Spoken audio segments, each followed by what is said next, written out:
அல்லேலூயா. சொல்லுவோமா? ஸ்தோத்திரம் ஆண்டவரே என்று சொல்லுவோமா?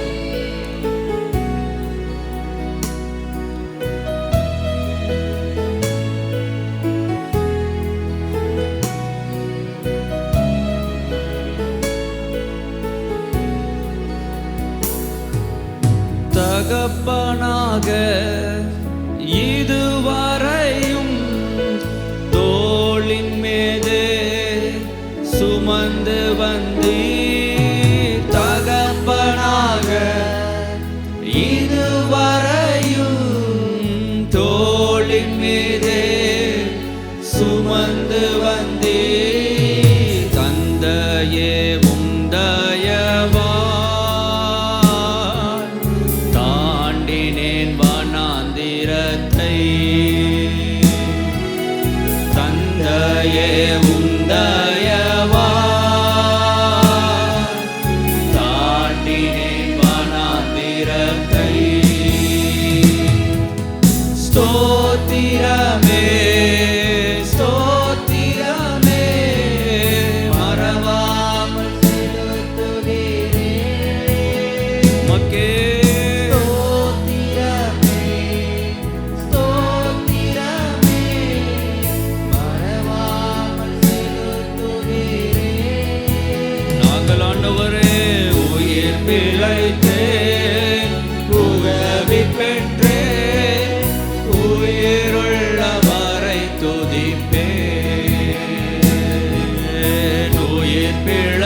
அன்னையை போல் இறுக்கமாக அணைத்து கொண்டீர்.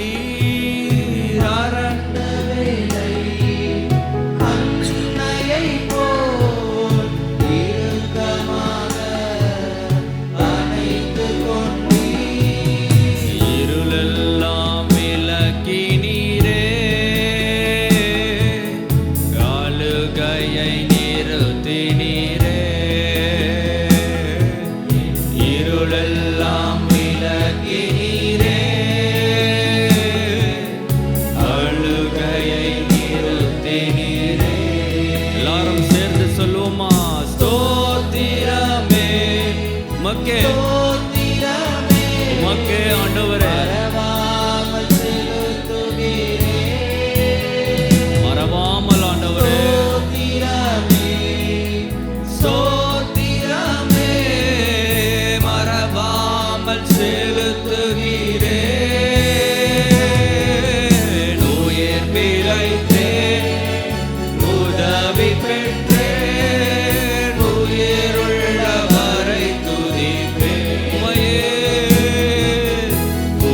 ஜீவனுள்ள தேவனை உயிருள்ள வரை நான் துதிப்பேன் என்று சொல்லுவோம்.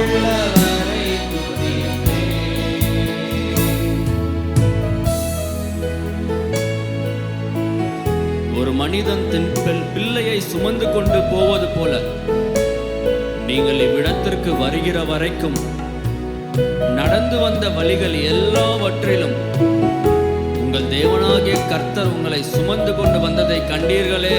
இத்தனை பேர் விசுவாசிக்கிறீங்க? இந்த வருடம் தொடங்கி நம்மளுடைய தேவன் நம்மளை சுமந்து கொண்டு வந்திருக்கிறார். இந்த நேரத்திலே நாம் உயிரோடு இருக்கிறோம் என்றால் அவருடைய சுத்த கிருபையே. ஒரு தகப்பனாக ஒரு தாயாக நம்மளை சுமந்து கொண்டு வந்தாரே. அல்லேலூயா. ஆண்டவரே உமக்கு ஸ்தோத்திரம் என்று சொல்லுவோமா? உயிர் பிழைத்தோம் ஆண்டவரே, நாங்கள் உதவி உங்களிடத்திலிருந்து பெற்றோமே. நான் உயிரோடு இருக்க மட்டும் என் கர்த்தரை பாடுவேன், நான் உள்ளளவும் என் தேவனை கீர்த்தனம் பண்ணுவேன் என்று சங்கீதக்காரன் சொல்லியிருக்கிறது போல. அல்லேலூயா. ஆண்டவரே, ஜீவனுள்ள நாட்கள் மட்டும் ஆண்டவரே நாங்கள் உம்மையே பாடுவோம் ஆண்டவரே, நாங்கள் உம்மையே துதிப்போம் என்று எத்தனை பேர் விசுவாசிக்கிறீங்க? சத்தமாய் அல்லேலூயா என்று சொல்லுவோமா? அல்லேலூயா.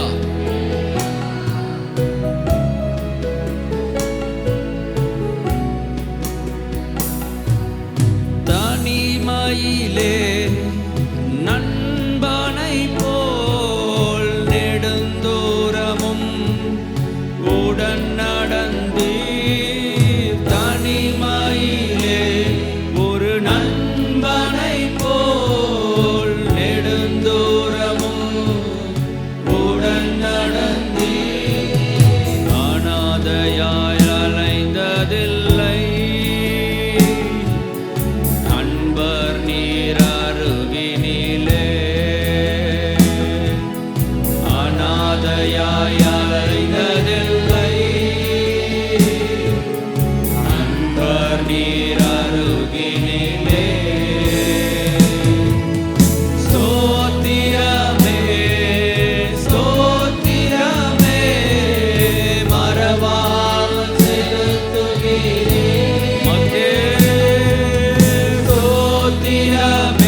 இருப்பவரே, எல்லாவற்றையும் எல்லாவற்றாலும் நிறைத்தவரே, நிறைப்பவரே.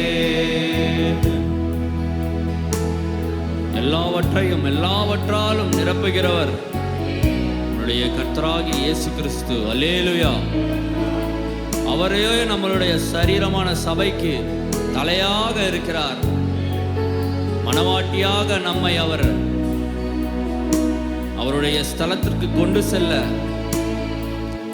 அவர் காத்திருக்கிறார். ஆண்டவரே, நாங்கள் தயாராக இருக்கிறோம் என்று எத்தனை பேர் சொல்ல முடியும்? எத்தனை பேர் நிச்சயத்தோடு சொல்ல முடியும்? ஆண்டவரே, மணவாளரே, மணவாட்டியாகிய நான் ஆண்டவரே தயாராக இருக்கிறேன் என்று எத்தனை பேர் சொல்ல முடியும்? இந்த வேளையிலே உங்களே ஆராய்ந்து கொள்ளுங்கள். இந்த கடைசி நாட்கள் கர்த்தராகிய ஆண்டவரே, நீர் எங்களோடு கூட இருக்கீங்க. ஆண்டவரே, உம்மை நாங்கள் மறவாமல் ஆண்டவரே தொழுது கொள்ள எங்களுக்கு ஆண்டவரே கிருபை செய்யுங்க ஆண்டவரே என்று கேட்போமா?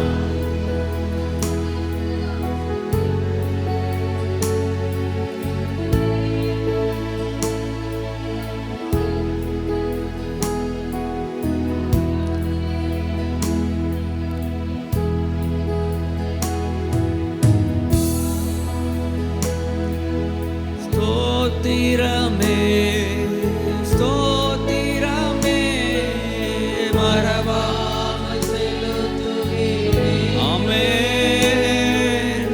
ஸ்தோத்திரமே, ஸ்தோத்திரமே, மறவாமல் செலுத்துகிறேன்.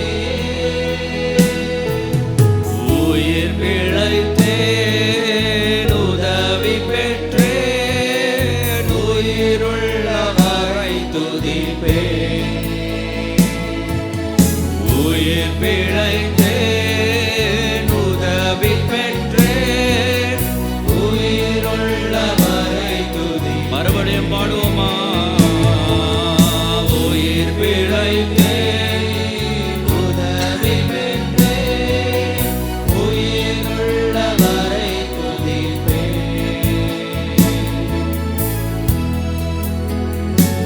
அல்லேலூயா. நான் உயிரோடு இருக்கும் மட்டும் கர்த்தரை துதிப்பேன். சொல்வோமா? நான் உயிரோடு இருக்கும் மட்டும், நான் உயிரோடு இருக்கும் மட்டும் கர்த்தரை நான் துதிப்பேன். மூக்கிலே சுவாசம் இருக்கும் வரை நாங்கள் உம்மையே துதிக்கிறோம் ஆண்டவரே. சுவாசமுள்ள யாவும் கர்த்தரை துதிப்பதாக. மக்கே நன்றி ஆண்டவரே. இது செய்த எல்லாவற்றையும் மறவாமல் நாங்கள் நன்றி செலுத்துகிறோம். முழு இருதயத்தோடு உமக்கு நன்றிகளை நாங்கள் ஏறெடுக்கிறோம்.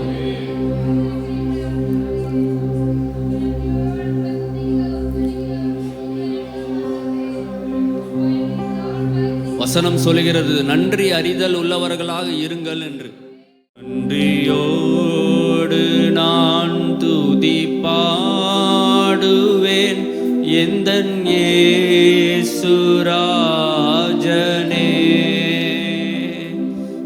எனக்காய் நீர் செய்திட்ட நன்மைக்காய் என்றும் நன்றி கூறுவேன் நான். நன்றியோடு நான் துதி பாடுவேன் எந்தன் இயேசுராஜனே. எனக்காய் நீர் செய்திட்ட நன்மைக்காய் என்றும் நன்றி கூறுவேன் நான்.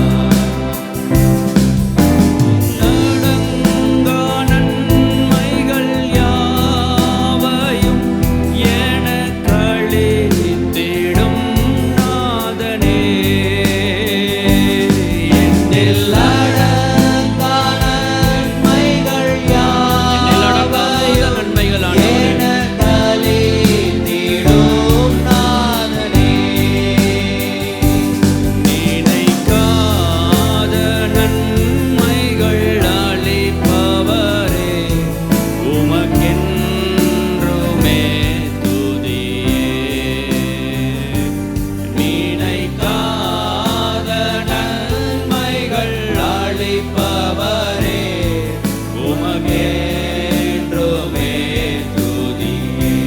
சொல்லுவோமா? நன்றியோடு நான் துதி பாடுவேன் எந்த நேசுராஜனே.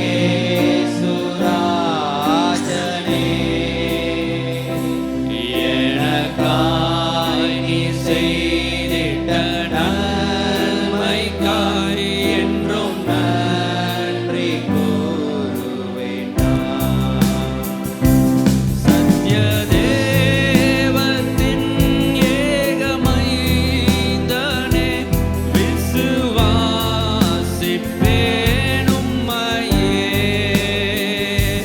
சத்ய தேவத்தின் ஏகமைந்தனே விசுவாசிப்பேன் உம்மையே. வரும் காலம் முழுவதும் உம் கிருபை வரங்கள் பொழிந்திடுமே. வரும் காலம் முழுவதும் உம் கிருபை வரங்கள் பொழிந்திடுமே. நன்றியோடு நான் துதி பாடுவேன் இந்த நேசுராஜனே. நீர் செய்திட்ட எனக்காய் நீ செய்திட்ட நன்மைக்காய் என்றும் நன்றி கூறு. மறுபடியும் நன்றியோடு நான் துதி பாடுவேன் எந்த நேசுராஜனே.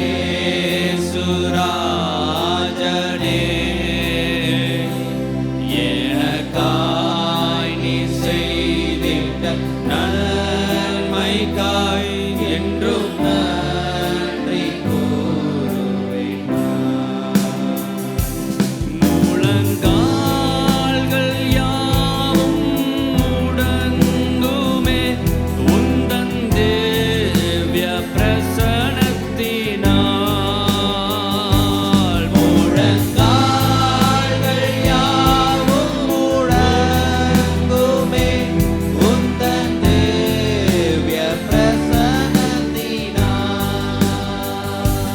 முட்டு மூடியா என்னை காப்பவரே உமக்கு என்றுமே துதியே.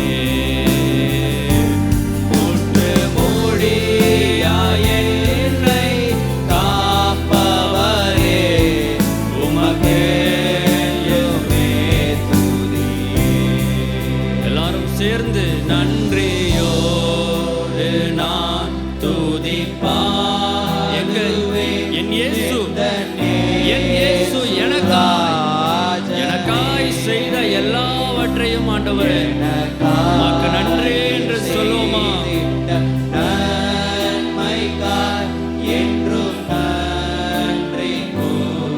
மறுபடியும் சேர்ந்து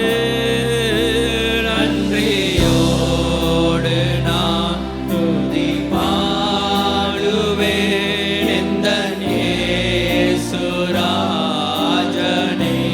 எனக்காய் ஆண்டவரே எனக்காய் நீ செய்திட்ட நன்மைக்காய் என்றும் நன்றி கூறுவேன் நான். கலங்காதே திகையாதே என்றவரே என்னை காத்து நடத்திடுவீர். கலங்காதே திகையாதே என்றவரே திகையாதே என்று சொல்லியிருக்கிற தெய்வமே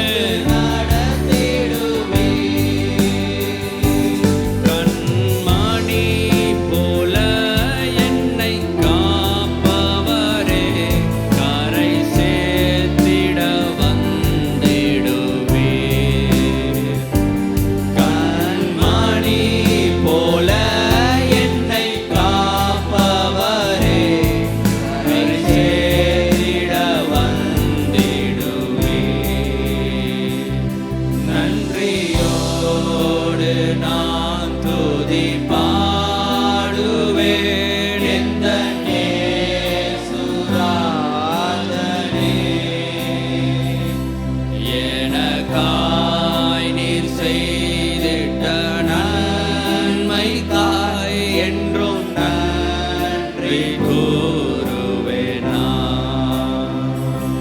நன்றியோடு நான் துதிப்பாடுவேன். இந்த இயேசுவே, இந்த இயேசுராஜனே, எங்களுக்காக நீங்க செய்த எனக்காய் நீ செய்திட்ட நன்மைக்காய் என்றும் நன்றி கூறுவேன் நான். சங்கீதம் 40:5 என் தேவனாகிய கர்த்தாவே, நீர் எங்கள் நிமித்தம் செய்த உம்முடைய அதிசயங்களும் உம்முடைய யோசனைகளும் அநேகமாய் இருக்கிறது. ஒருவரும் அவைகளை உமக்கு விவரித்து சொல்லி முடியாது. நான் அவைகளை சொல்லி அறிவிக்க வேண்டுமானால் அவைகள் எண்ணிக்கைக்கும் மேலானவைகள். அல்லேலூயா. கரங்களை தட்டி ஆண்டவரே, எண்ணிலடங்காத நன்மைகள் ஆண்டவரே எங்களுக்கு நீங்க செய்தீங்களே ஆண்டவரே. நினைக்காத நன்மைகளை அளிக்கிற எங்கள் தெய்வமே, உமக்கே துதி என்று சொல்வோமா? நன்றியோடு நன்றியோடு நன்றியோடு ஆண்டவரே, நாங்கள் உள்ளத்தின் ஆழத்திலிருந்து நாங்கள் உம்மை துதிக்கிறோம் ஆண்டவரே. செய்திட்ட எல்லா நன்மைகளையும் ஆண்டவரே நினைத்து நினைத்து நினைத்து நினைத்து ஆண்டவரே உமக்கே ஸ்தோத்திரம் என்று சொல்வோமா? இயேசுவின் நாமத்தில் வானோர் பூதலத்தோர் பூமியின் கீழானோருடைய முழங்கால்கள் யாவும் முடங்கும்படி எல்லா நாமத்திற்கும் மேலான நாமத்தை உடைய நம்மளுடைய தேவன் அவர். அவர் நமக்கு சொல்லுகிறார், நீ நான் எண்ணிலடங்காத நன்மைகளை நான் உனக்கு செய்வேன் என்று. ஆண்டவரே, நாங்கள் அதெல்லாம் நினைத்து நன்றியோடு நாங்கள் இந்த வேளையிலே நாங்கள் துதிக்கிறோம் ஆண்டவரே. மறுபடியும் இந்த பாடலை பாடுவோமா? நன்றியோடு நான் துதி பாடுவேன். இந்த இயேசுராஜனே, எனக்காக நீங்க செய்த எல்லா நன்மையிலும் ஆண்டவரே நினைத்து நாங்கள் நன்றி கூறுகிறோம். நன்றி அறிதல் உள்ளவர்களாக ஆண்டவரே நாங்கள் இந்த சபையிலே கூடி வந்திருக்கிறோம் ஆண்டவரே.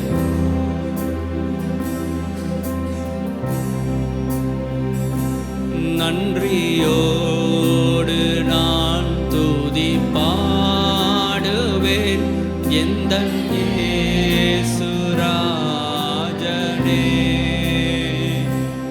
எனக்காய் நீர் செய்திட்ட நன்மைக்காய் என்றும் நன்றி கூறுவேன் நான். நன்றியோடு நான் துதி பாடுவேன். கரங்களை உயர்த்தி இயேசுராஜனே, எனக்காய் நீர் செய்திட்ட ஆண்டவரே நன்மைக்காய் என்றும் நன்றி கூறுவேன் நான். சத்யதேவ் சத்யதேவத்தில் ஏகமைந்தனே விசுவாசிப்பேன். உம்மையே விசுவாசிக்கிறோம். சத்யவேதத்தில் ஏகமைந்தனே விசுவாசிப்பேன் உம்மையே.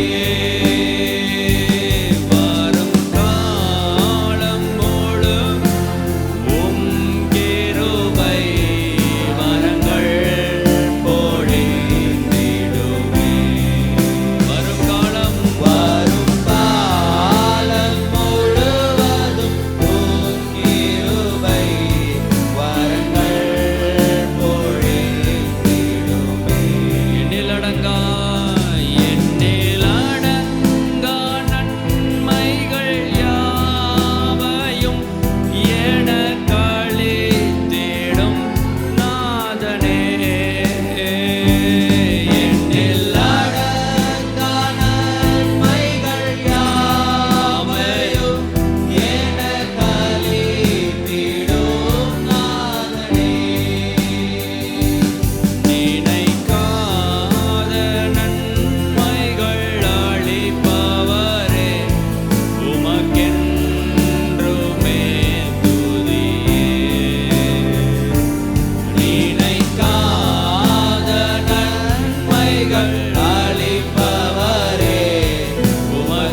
அல்லேலூயா.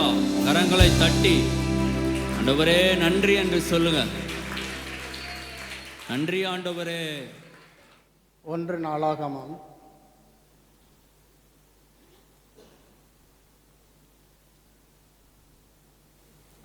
29வது அதிகாரம்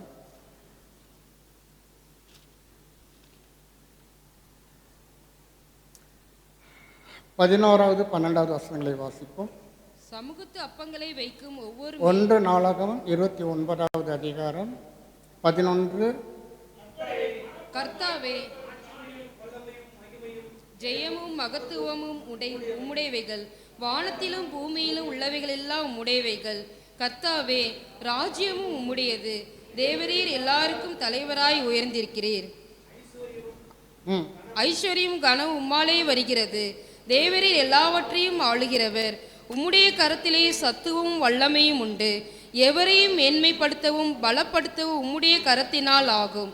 இப்போதும் எங்கள் தேவனே. 11, 12 இந்த 2 வசனங்களில் கர்த்தர் யார் என்பதை நமக்கு விளங்க பண்ணுகிறார். யார் கர்த்தர்? நம்ம ஆராதிக்கிற தேவன் யார்? பவுல் சொன்னான், நான் விசுவாசித்திருக்கிறவர், நான் அறிந்திருக்கிறேன், இன்னார் என்று எனக்கு தெரியும். இந்த நாளிலே நாமும் கூட தெரிய வேண்டிய பகுதிகள் நிறைய இருக்கிறது. கர்த்தரை அறிகிற அறிவை அடைவது அவருடைய சித்தமாக இருக்கிறது. கர்த்தரை குறித்து நாம் அறிந்தவர்களாக இருக்க வேண்டும். இந்த ஆவியானவர் எப்படி எழுதி வச்சிருக்கிறாரு?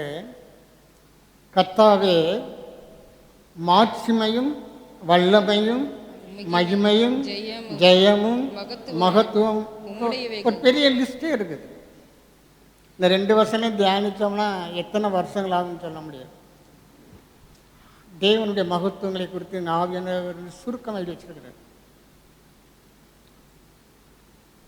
வானத்திலும் பூமியிலும் உள்ளவைகள் எல்லாம் உம்முடையவைகள். கர்த்தாவே, ராஜ்யமும் உம்முடையது. வெறும் மகிமை வல்லமை கனம் மாத்திரமல்ல, ராஜ்யமும் கர்த்தருடையது. நம்ம அதை சரியாக புரிந்து கொள்ளணும். தேவரீர் எல்லாருக்கும் தலைவராய் வந்திரு. அவர் தான் சுப்ரீம் பவர். அவருக்கு மேலே யாருமே கிடையாது. அவர் தான். அவருக்கு மிஞ்சின அதிகாரம் கிடையாது. அவருக்கு மிஞ்சின வல்லமை கிடையாது. அவர் தேவரீர் எல்லாருக்கும்னா வானோர் பூதலத்தோர் பூமியின் கீழே உள்ளோர் யாவருடைய கால்கள் யாவும் முடங்கும்படி எல்லாருக்கும் தலைவராய் உயர்ந்திருக்கிறீர். ஐஸ்வர்யமும் கனமும் உம்மாலே வருகிறது. தேவரீர் எல்லாவற்றையும் ஆளுகிறவர். இயேசு கிறிஸ்து பிறக்கும் பொழுது தேவதூர் அவரை குறித்து எப்படி சொல்லப்பட்டிருக்குது? கர்த்தத்துவம் அவர் தோளின் மேல் இருக்கும். கர்த்தத்துவம்னா கவர்மெண்ட், ஆளுகை. அது அவருடையது, அவர் கருத்தில் இருக்கிறது. அதை தான் இங்கே ஆவணம் எழுதி வச்சிருக்கிறாரு. தேவரீர் எல்லாவற்றையும் ஆளுகிறவர். உம்முடைய கரத்திலே சத்துவமும் வல்லமையும் உண்டு. எவரையும் மேம்படுத்தவும் பலப்படுத்தவும் உம்முடைய கரத்தினாலே ஆகும். இந்த வசனங்களை ஒவ்வொரு நாள் நம்ம தியானித்தோம்னா எத்தனை வருஷம் ஆகும் சொல்ல முடியாது. ஆனால் ஓரளவுக்கு நாம் இந்த நாளிலே அதை குறித்து நாம் தியானிப்போம். என்னாகமத்தின் புஸ்தகம்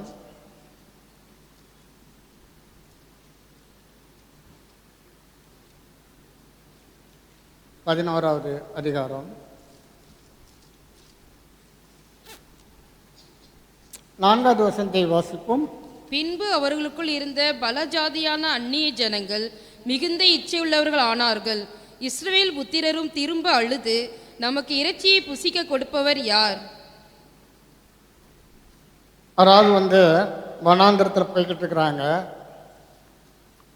ஜனங்களுக்கு தேவன் பரத்திலிருந்து தேவதூதர்களுடைய உணவை அவர்கள் கொடுத்து கொண்டிருக்கிறார்.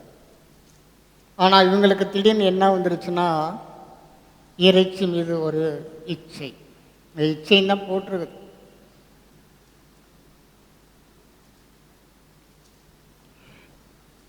இஸ்ரவேல் புத்திரரும் திரும்ப அழுது, நமக்கு இறைச்சியை புசிக்க கொடுப்பவர் யார்? யார்? இந்த பிரச்சனை மோசேட்ட போகுது. மோசே கர்த்தரை பார்த்து சொல்கிறாப்புல. 13வது வசனத்தை வாசிப்போம். இந்த ஜனங்கள் எல்லாருக்கும் கொடுக்கிறதற்கு எனக்கு இறைச்சி எங்கே இருந்து வரும்? எனக்கு இறைச்சி கொடு என்று என்னை பார்த்து அழுகிறார்களே. எனக்கு எங்கேருந்து வரும்? இவ்வளோ பேருக்கு நான் இறைச்சி கொடுக்குறான்டா, நான் எங்கேருந்து கொடுக்குறது? இருக்குது வனாந்தரம், அங்கே இறைச்சிக்கு எங்கே போகிறது? ஒரு இடத்துல இந்த இடம் போட்டிருக்கு, இவர் அதாவது இருக்கிற ஆடு மாடுகள்லாம் அடித்து போட்டாலும் இவனு பத்தாது. ஏன்னா அவன் அப்படி பெருந்தினிக்கார். இருக்கிற ஆடு எல்லாம் மிருகங்களெல்லாம் அடித்து போட்டால் கூட பத்தாதே. நான் என்ன ஆண்டவரே? அருமையானவர்களே, எந்த சூழ்நிலையிலும் தேவன் தம்முடைய வல்லமையை விளங்க பண்ண முடியும். அவருடைய மகத்துவமானது எந்த சூழ்நிலையும் விளங்க பண்ண முடியும். அவருடைய வல்லமை, அவருடைய கர்த்தத்துவம் நம்முடைய பார்வைக்கு இது கடினமானதாக இருக்கலாம். இது எப்படி நடக்கும்? இதெல்லாம் சாத்தியமா? ஆனால் ஆண்டவர் என்ன சொல்றார் பாருங்க. 19வது வசனத்தை வாசிப்போம். நீங்கள் 1 நாள், 2 நாள், 5 நாள், 10 நாள், 20 நாள் மாத்திரமல்ல, 1 மாதம் வரைக்கும் புசிப்பீர்கள். 1 மாதம் வரைக்கும். இவங்க ஒரு வேளைக்கு தான் கேட்டாங்க, எங்களுக்கு இறைச்சி யார் கொடுப்பா? இவ்வளோ நேரம் யார் கொடுத்துக்கிருந்தா? இவங்களை வனாந்திரத்தில் யார் கொடுத்துக்கிருந்தா? அந்த அறிவே இல்லை. திடீர்னு இறைச்சி மேலே ஒரு மோகம் வந்தோடனே யார் எங்களுக்கு இறைச்சி கொடுப்பா? கர்த்தர் அவரோடு தான் இருக்கிறாரு. அவர்களுக்கு வேண்டிய எல்லாத்தையும் கர்த்தர் கொடுத்துக்கிட்டு தான் இருக்கிறாரு. ஆனால் அவங்களுக்கு அந்த வெளிச்சமே இல்லை. எங்களுக்கு இறைச்சியை கொடுப்பவர் யார்? ஆண்டவர் சொல்றாரு, 1 நாள், 2 நாள், 5 நாள், 10 நாள், 20 நாள், 1 மாதம் வரைக்கும் புசிப்பீர்கள். அதுக்கு மோசே என்ன சொல்றார் பாருங்க. 21வது வசனத்தை வாசிப்போம். அதற்கு மோசே, என்னோடு இருக்கிற காலாக்கள் 6 லட்சம் பேர் 1 மாதம் முழுவதும் புசிக்கும்படி அவர்களுக்கு இறைச்சி கொடுப்பேன் என்று சொன்னீரே. என்ன ஆண்டவர் இப்படி சொல்லிவிட்டீங்க? நீங்க பாட்டுக்கு இப்படி சொல்லிவிட்டீங்க. என்னோடு இருக்கிற காலாட்கள் 6 லட்சம் பேர். 6 லட்சம் பேர். கர்த்தருக்கு இந்த கணக்கு தெரியாதா? கூட்டிட்டு வந்ததே அவர் தான். அவருக்கு மனுஷன் டீச் பண்ணுறோம்.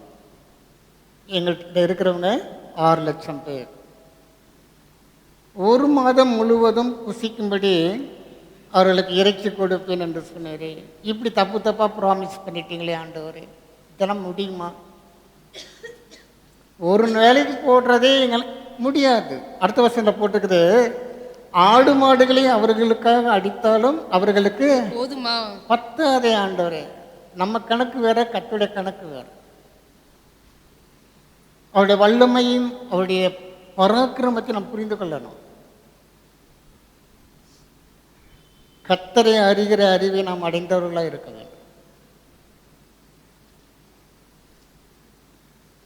சமுத்திரத்து மச்சங்களை எல்லாம் அவர்களுக்காக சேர்த்தாலும் அவர்களுக்கு போதுமா? நேரம் கடலுக்கே போயிட்டான்.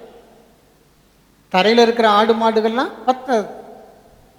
எல்லாம் ஆளுக்கு ஒரு வலையை எடுத்துட்டு போய் கடலில் போய் இருக்கிற அத்தனை பேர் மீன்களையும் பிடிச்சிட்டு வந்தால் கூட இவங்களுக்கு பத்தாது, போராது. ஆண்டவரே, இப்படி ஒரு ப்ராமிஸ் பண்ணிட்டீங்களே.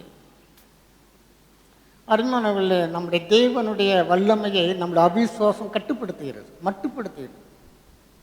தேவன் நம்முடைய வாழ்க்கையில் பெரிய காரியங்களை செய்கிறதுக்கு ஆயத்தமாக இருக்கிறார். ஆனால் பெற்றுக்கொள்கிற அந்த நமக்குள்ள அந்த விசுவாசம் கிடையாது. கர்த்தர் எவ்வளோ பெரியவர், அவரால் இதெல்லாம் அவருடைய பார்வைக்கு அற்பமான காரியம். நீங்கள் தண்ணீரையும் மழையையும் காண மாட்டீர்கள், ஆனாலும் கூட வாய்க்கால்கள் நிரப்பப்படும். தேவனுக்கு காற்று மழையும் அவசியம் இல்லை. அவர் எந்த சூழ்நிலையும் வாய்க்காலை நிரப்ப பண்ண முடியும். ஆனால் என்ன நடக்குதுன்னு பார்த்தீங்கன்னா, இவன் சொல்கிறான், சமுத்திரத்து மச்சங்களை எல்லாம் அவர்களுக்கு சேர்த்தாலும் அவர்களுக்கு போதுமா? கர்த்தர் அங்கிருந்து தான் ஆரம்பிக்கிறார். 31வது வசனத்தை வாசிப்போம். அப்பொழுது கர்த்தரிடத்திலிருந்து புறப்பட்ட ஒரு காற்று சமுத்திரத்திலிருந்து காடைகளை அடித்து கொண்டு வந்து பாளையத்திலும் பாளையத்தை சுற்றிலும் இந்த பக்கம் ஒரு நாள் பிரயாணம் பண்ண மட்டும் அந்த பக்கம் ஒரு நாள் பிரயாணம் மட்டும் தரையின் மேல் 2 முழ உயரம் விழுந்து கிடக்க செய்தது. ஒரு காற்று சமுத்திரத்திலிருந்து, இவன் சொல்றான் சமுத்திரத்து மச்சங்களை எல்லாம் கொண்டாந்து போட்டாலும் இவங்களுக்கு பத்தாது, அதெல்லாம் பத்தாது ஆண்டவரே. ஆண்டவர் என்ன பண்ணாரு? அதே சமுத்திரத்திலேருந்து ஒரு காற்றை அனுப்பினார். அருமையானவர்களே, தேவனுடைய செயல்களை நாம் புரிந்து கொள்ள வேண்டும். நம்முடைய பார்வைக்கு என்ன, ஆடு மாடுகளை அடித்தாலும் பத்தாது, சமுத்திரத்து மச்சங்களை எல்லாம் பிடிச்சிட்டு வந்தாலும் பத்தாது. ஆண்டவருக்கு ஒரு காற்று போதும், ஒரே ஒரு காற்று போதும். அந்த காற்று எவ்வளோ கொண்டாந்து போட்டுருக்குன்னு கேட்டிங்கன்னா, இந்த பக்கம் ஒரு நாள் பிரயாணம். ஒரு நாளைக்கு காலையில் நீங்கள் 6 மணிக்கு எழுந்திரிச்சு நடக்க ஆரம்பிச்சிங்கன்னா சாயங்காலம் 6 மணி வரைக்கும் நடக்கணும். அது ஒரு நாள் பிரயாணம். அப்போ அவ்வளோ பாளையத்திலேருந்து அவ்வளோ தூரம், அந்த பக்கம் ஒரு நாள் பிரயாணம், இந்த பக்கம் ஒரு நாள் பிரயாணம். தரையின் மேல் 2 முழம் உயரம், தரையே தெரியலை. 2 முழம் உயரத்துக்கு ஒரே ஒரு காற்று, ஒரே ஒரு காற்றை தேவன் அனுப்பினார். அது என்ன பண்ணிடுச்சு? அம்பாரமை கொடுத்து விட்டது. கர்த்தருடைய வல்லமை நாம் புரிந்து கொள்ளணும், அவருடைய மகத்துவத்தை, அவருடைய பராக்கிரமத்தை. அவர் தான் ராஜரிகம் பண்ணுகிறார், அவர் தான் அரசாளுகிறார், எல்லாம் அவர் கண்ட்ரோலில் இருக்கிறது. அவருக்கு ஒரு காற்று போதும். நீங்கள் பார்த்தீங்கன்னா 32வது வசனத்தில் போட்டிருக்கு, அன்று பகல் முழுவதும் ராம் முழுவதும் மறுநாள் முழுவதும் காடைகளை எல்லாம் அங்கே தான் கிடைக்கும். அது பறந்து போகிறதுக்கு பிரயாசப்படலை, அங்கேயே தான் இருக்குது. கர்த்தர் சொல்லாமல் அது எரிஞ்சு பறந்து போகாது. கர்த்தர் அவர்களுக்காக தான் அவ்வளோ காடையில கொண்டாந்து போட்டிருக்கிறார். நான் இவங்க என்ன பண்ணுறானுங்கன்னா, சேர்க்குறான் சேர்த்து குவியல் குவியலாக சேர்த்தாருன்னு போட்டு வேதத்தை. 2 ராஜாக்கள்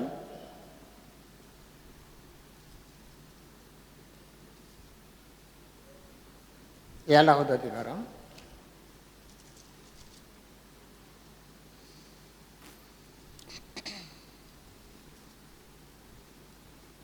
அதாவது இதை 6வது அதிகாரத்தில் 24வது வசனத்தை வாசிப்போம். இதற்கு பின்பு சீரியாவின் ராஜாவாகிய பெனதாத் தன் இராணுவத்தை எல்லாம் கூட்டிக் கொண்டு வந்து சமாரியாவை முற்றுகை போட்டான். அதனால் சமாரியாவிலே கொடிய பஞ்சம் உண்டாயிற்று. கொடிய பஞ்சம். நீ பின்னாடி உள்ளதான் பார்த்தீங்கன்னா, தங்களுடைய ஸ்திரீகள் என்ன பண்ணுறாங்க, தங்களுடைய பிள்ளைகளை சமைத்து சாப்பிட்ற அளவுக்கு கொடூரமான பஞ்சம். சீரியா ராஜா என்ன பண்ணிட்டான், தன் இராணுவத்தை எல்லாம் கூட்டிக் கொண்டு வந்து சமாரியாவை முற்றுகை போட்டான். அரௌண்டு அந்த பட்டணங்களுடைய சுவர் மதில் இருக்கிறது, அந்த கோட்டைக்கு உள்ள பஞ்சம், வெளியே எல்லா உணவும் இருக்கிறது. 2க்கும் நடுவில் ஒரே ஒரு சுவர் தான். ஆனால் இஸ்ரேல் ஜனங்கள் அந்த கோட்டையை விட்டு வெளியே வர முடியாது. வந்தால் சீரியர்கள் அவர்களை கொன்று போடுவார்கள், ஆயத்தமாக இருக்கிறாங்க. ஆனால் பட்டணத்துக்குள்ள கொடிய பஞ்சம், கொடூரமான பஞ்சம். கர்த்தர் என்ன பண்றாரு? தன் தீர்க்கதரிசி மூலமா 7வது அதிகாரம் 1 வசனத்தை வாசிப்போம். அப்பொழுது எலிசா, கர்த்தருடைய வார்த்தையை கேளுங்கள், நாளை இந்நேரத்தில் சமாரியாவின் வாசலிலே 1 மரக்கால் கோதுமை மா 1 சேக்கலுக்கும் 2 மரக்கால் வார் கோதுமை 1 சேக்கலுக்கும் விற்கப்படும் என்று கர்த்தர் சொல்கிறார் என்றான். அதாவது இதை பார்த்தீங்கன்னா மரக்கால் அந்த காலத்தில் இருந்த மெஷர்மெண்ட் சொல்லப்பட்டிருக்கிறது. அதாவது இது அன்னைக்கு இருந்த சூழ்நிலைக்கு இது நினைச்சு கூட பார்க்க முடியாது. ஏன்னு கேட்டால் பட்டணத்துக்குள்ள உணவுக்குன்னு சொல்றதுக்கு எதுவுமே கிடையாது. ஆனால் கர்த்தர் சொல்றாரு, நாளை இந்நேரத்திலே 24 hours, எனக்கு 24 மணி நேரம் போதும். நாளை இந்நேரத்திலே சமாரியாவின் வாசலிலே உங்களுக்கு எல்லா உணவுப் பொருளும் தாராளமாக கிடைக்கும். அந்த பிரதானி ஒருத்தன் சொல்கிறான், அந்த 2வது வசனத்தில் வாசிங்க. அப்பொழுது ராஜாவுக்கு கையிலாக கொடுக்கிற பிரதானி ஒருவன் தேவனுடைய மனுஷனுக்கு பிரதித்திரமாக, இதோ கர்த்தர் வானத்திலே மதகுகளை உண்டாக்கினாலும் இப்படி நடக்குமா என்றான். வானத்திலே மதகுகளை உண்டாக்கினாலும் இப்படி நடக்குமா? அவன் சொன்னான், ஆடு மாடுகளை எல்லாம் அடித்தாலும் பத்தாதே ஆண்டவரே, சமுத்திரத்து மச்சங்களெல்லாம் அள்ளிட்டு வந்தாலும் உனக்கு பத்தாதே ஆண்டவரே. இவன் சொல்றான், வானத்தின் மதகுகளை எல்லாம் வானத்தை கிழிச்சு கொட்டினாலும் கூட நடக்குமா? அருமையானவர்களே, நம்முடைய கர்த்தருடைய மகத்துவங்களை நாம் கற்றுக்கொள்ள வேண்டும். கர்த்தருடைய வல்லமை என்ன?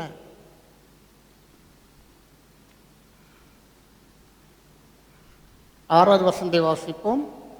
ஆண்டவர் சீரியரின் இராணுவத்திற்கு ரதங்களின் இரைச்சலையும் குதிரைகளின் இரைச்சலையும் மகா இராணுவத்தின் இரைச்சலையும் கேட்க பண்ணினதினால் அவர்கள் ஒருவரை ஒருவர் நோக்கி, இதோ நம்மிடத்தில் போருக்கு வர இஸ்ரவேலின் ராஜா ஏத்தேரின் ராஜாக்களையும் எகிப்தேரின் ராஜாக்களையும் நமக்கு விரோதமாக கூலி பொருத்தினான் என்று சொல்லி போதும். அங்க ஆண்டவர் ஒரே ஒரு காற்றை உபயோகப்படுத்தினார். அம்பாரமாக குவிக்கும்படியாக காடைகள் ஒரே ஒரு காற்று தான். இங்கே ஒரு சவுண்ட் சிஸ்டம், இன்னைக்கு நிறைய சவுண்ட் சிஸ்டம்லாம் வந்துருச்சு. கர்த்தர்ட்ட ஒரு சவுண்ட் சிஸ்டம் இருக்குது. ஆண்டவர் சீரியரின் இராணுவத்திற்கு ரதங்களின் இரைச்சலையும் குதிரைகளின் இரைச்சலையும் மகா இராணுவத்தின் இரைச்சலையும் கேட்க பண்ணினார். ஆனால் உண்மையாக அங்கே ரதமும் இல்லை குதிரையும் இல்லை, ஒரு சவுண்ட் சிஸ்டம்.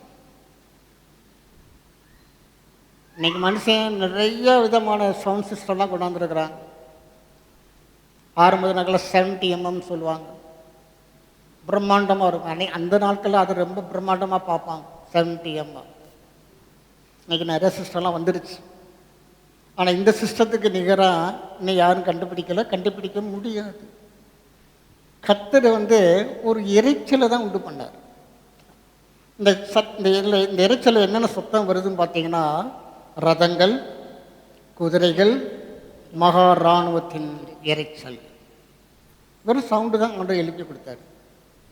இந்த பயலுக்கு அத்தனை பேரும்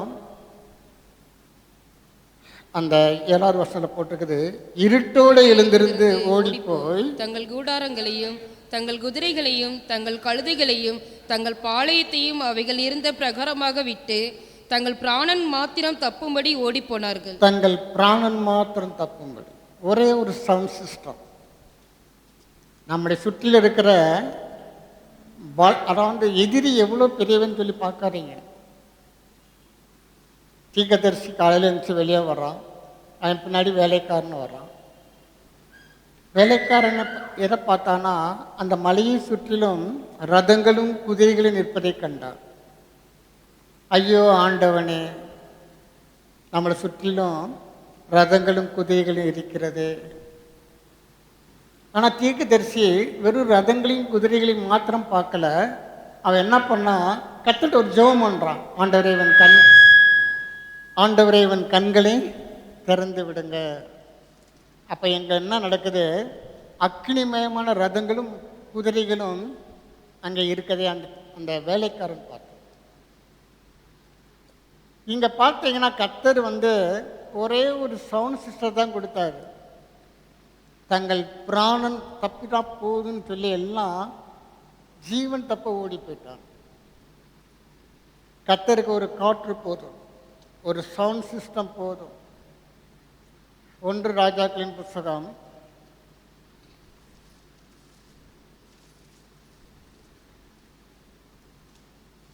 17வது அதிகாரம்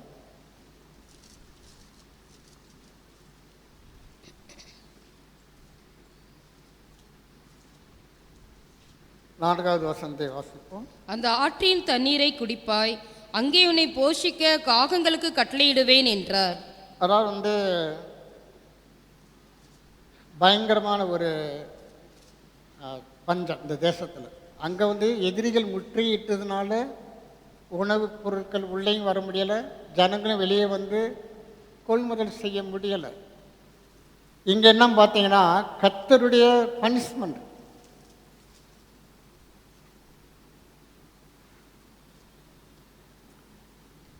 ஆண்டவருடைய கட்டளையின்படி பனியும் மழையும் பெய்யாதிருக்கும்படி அந்த தேசத்துக்கு ஒரு பனிஷ்மெண்ட் வருகிறது. அதாவது கர்த்தர் தேசத்துக்கு பனிஷ்மெண்ட் கொடுத்தாலும் கூட தம்முடைய பிள்ளைகளுக்கு விசேஷமாய் போஷிக்கிறவர், விசேஷமாய் காக்கிற தேவன் நம்முடைய தேவன். அதனால் இந்த ஊர் உலகத்தில் என்ன நடக்குது, அது எது நடந்தாலும் நம்மை பாதிக்காதபடிக்கு தேவன் நம்மளை பொறுப்படுத்திக் கொள்கிறார்.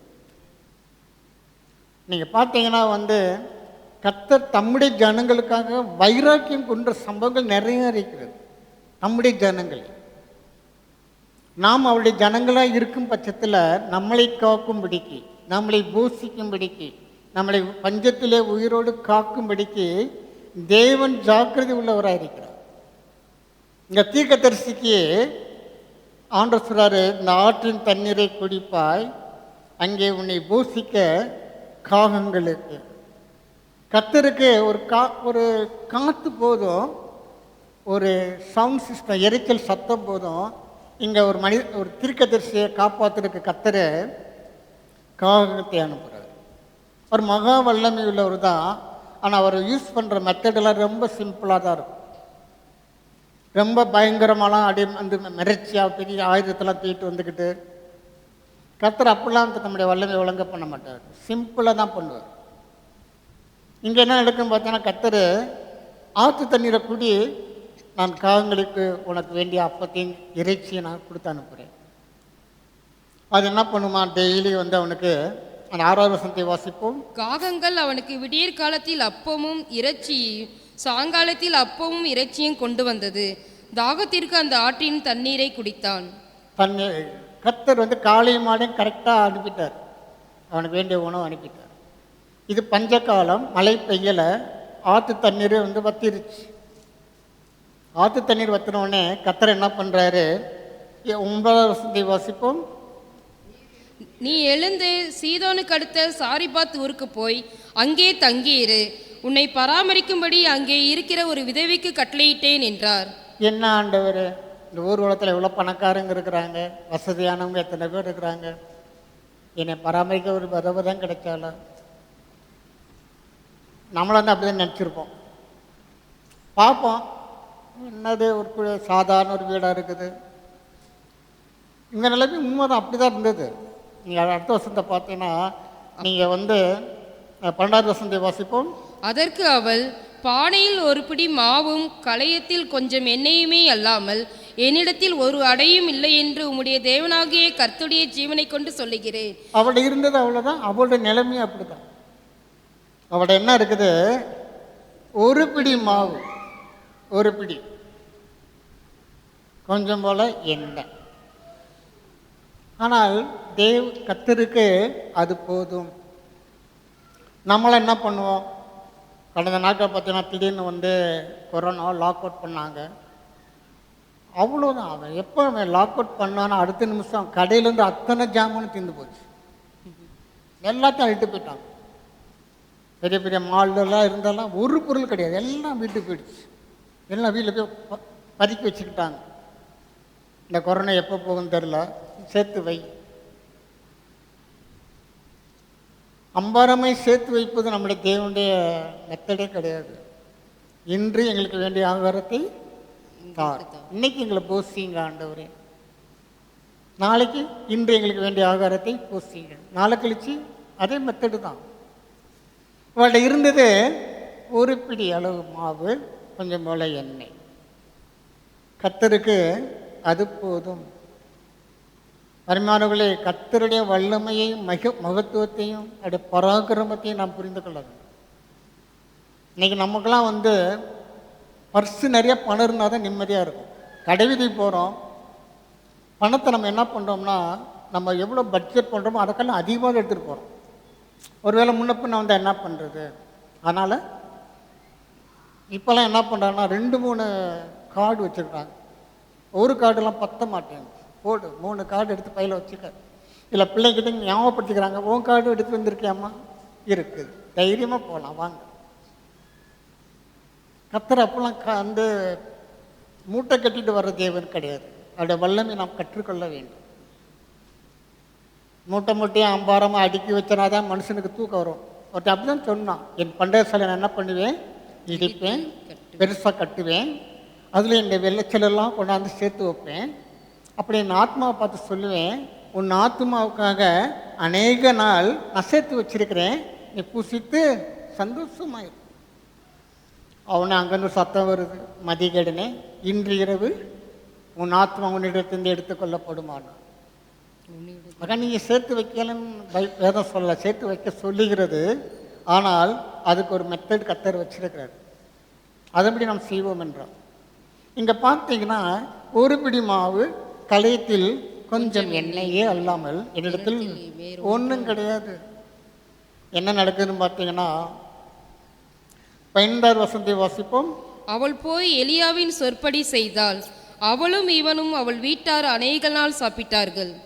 அவளும் இவனும் அவள் வீட்டாரும். அவள் வீட்டார், அவள் வீட்டாருன்ற இடத்துல ஒரு டிரான்ஸ்லேஷனில் போட்டிருக்கு, அவருடைய குடும்பத்தை சேர்ந்த எல்லாம், அவங்க குடும்பத்தை அக்கா அண்ணன் தம்பி என்னென்ன ஒரு முறை இருக்கோ எல்லாம் வந்துட்டாங்க. ஏன்னா இங்கே மட்டும்தான் இருக்குது ஃபுட்டு, இங்கே மட்டும்தான் இருக்குது. அப்புறம் கொஞ்ச நாளைக்கு அவங்க நண்பர்களாக வந்துட்டாங்களாம், விஷயம் தெரிஞ்சு வந்துட்டாங்க. ஆண்டவர் எல்லாத்தையும் இந்த ஒரு நபர் நிமித்தம் அவங்க குடும்பத்தை எல்லாத்துக்கும் போஷிக்கிறார். ஆண்டவர் இங்கே கண்ட்ரோல் பண்ணலை, இவ்வளோதான் மாவு, இவ்வளோ பேர் தான் சாப்பிடணும், ஒரு ஆளுக்கு 2 அடை தாண்டா சாப்பிட்டுட்டு கையை கழுவிடணும் அப்படிலாம் கர்த்தர் சொல்லலை. சாப்பிடு, இருக்கிறது கொஞ்சம் மாவாக இருந்தாலும் நீ எடுக்க வந்துக்கிட்டே இருக்கும், எடுத்துக்கிட்டே இரு, எவ்வளோ வேணாலும் நீ எடுத்துக்கிட்டே இரு. அதை பெருக பண்ணுகிற தேவன் நான், பெருக பண்ணுகிறவர் நம்முடைய தேவன். சட்டி நிறையா இருந்தால் தான் அப்படின்றது கிடையாது. ஒருவேளை சட்டியில் அடியில் கொஞ்சம் மாவு இருக்குதா, தேவனுக்கு அது போதும். இங்கே பார்த்தீங்கன்னா அவளும் இவனும் அவள் வீட்டாரும் அநேக நாள், கிட்டத்தட்ட 3.5 வருஷம் திருப்தியாக சாப்பிட்டாங்க. நம்முடைய தேவனுக்கு பொறுத்த மட்டும் எந்த சூழ்நிலையும் எப்படியும் எதை கொண்டு நம்மளை ஆஸ்வதிக்க முடியும். அவருக்கு இப்படிலாம் இருக்கணும் அப்படிலாம் கிடையாது. இயேசு கிறிஸ்து பிதாவானவர் தம்முடைய குமாரை இந்த பூமியில் அனுப்பும் பொழுது ஒரு மாட்டு தொழுத்தை தான் தெரிந்து கொண்டார். ஆனால் சாஸ்திரிகள் புத்திசாலிகள் என்ன பண்ணாங்க, எப்பா ஏறுவது, யூதருக்கு ராஜாவை பிறந்திருக்கிறவர் எங்க, அவங்க கணக்கு என்ன கேட்டால் ராஜாவை பிறந்திருக்கிறவர் எங்கே பிறப்பார், அரண்மனையில் தானே பிறப்பார்.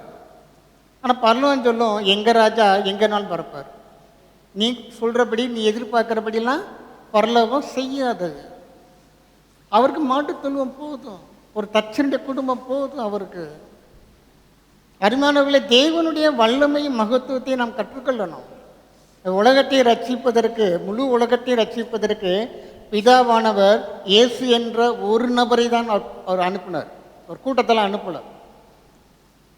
நீ 5 கண்ட மக்கள் இருக்கிறாங்க, ஆளுக்கு ஒரு கண்டத்துக்காண்டி போய் சிலுவை சுமங்கடான்னு சொல்லி 5 பேர்லாம் அனுப்பலை. தேவன் தம்முடைய குமாரனை மாத்திரம்தான் அனுப்பினார், அவருக்கு அது போதும். இந்த ஒரு குமாரனை கொண்டு பிசாசின் தலையை நசுக்குவதற்கு தேவனாலே முடியும். அவருடைய வல்லமையும் மகத்துவத்தை நாம் கற்றுக்கொள்ள வேண்டியது அவசியமாக இருக்கிறது. 2 நாளாகமம்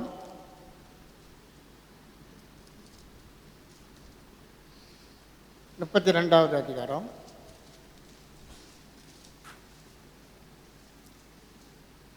1வது வசனத்தை வாசிப்போம். இக்காரியங்கள் நடந்தேறி வருகையில் அசிரியா ராஜாவாகிய சனகிரேப் யூதாவுக்குள் பிரவேசித்து அரணான பட்டணங்களுக்கு எதிராக பாளையம் இறங்கி அவைகளை தன் வசமாக்கி கொள்ள நினைத்தான். அசிரியா ராஜாவாகிய சனகரிப் யூதாவுக்குள் பிரவேசித்து அவைகளை தன் வசமாக்கி கொள்ள நினைத்தான்.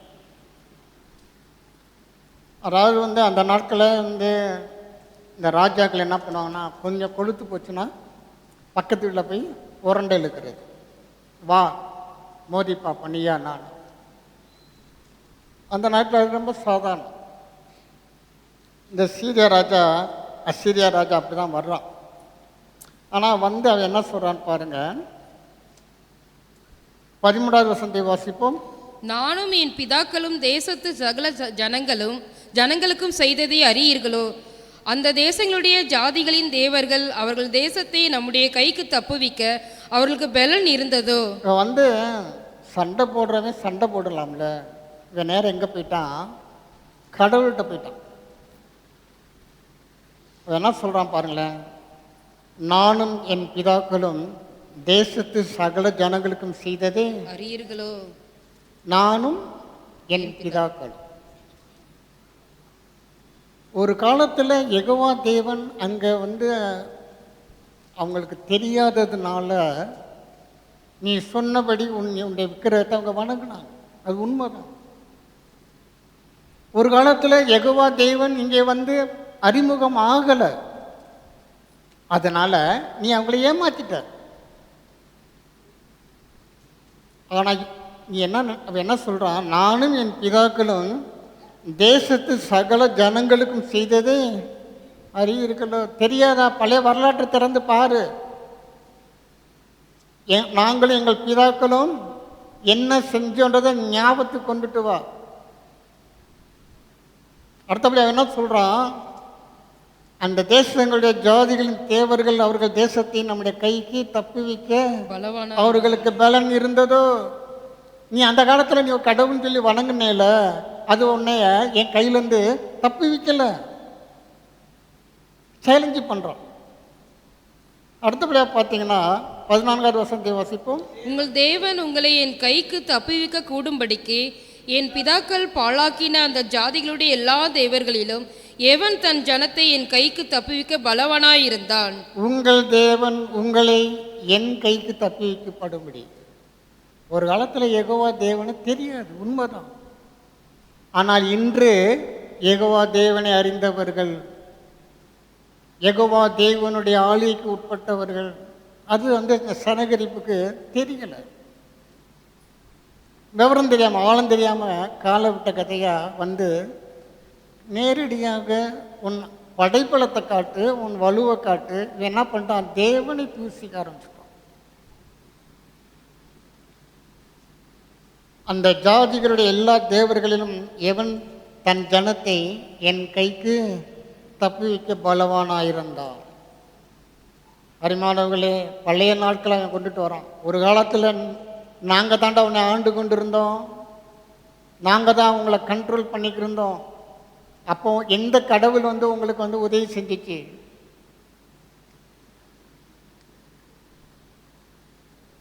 பதினாறாவது வசனத்தை வாசிப்போம்.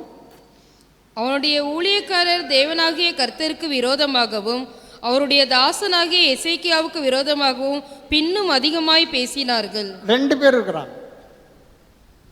2 பேர் சேலஞ்சு பண்ணுறான். ஒருத்தன் வந்து ராஜா, இன்னொன்று அவனுடைய வேலைக்காரர், அவனுடைய சேனாபதி. இந்த 2 பேர் என்ன பண்ணுறாங்க? தங்களுடைய தேவர்களை பெருசாகவும் யெகோவா தேவனை அற்பமாகவும் எடை போட்டு அவன் என்ன சொல்கிறான்? 17வது வசனத்தை வாசிப்போம்.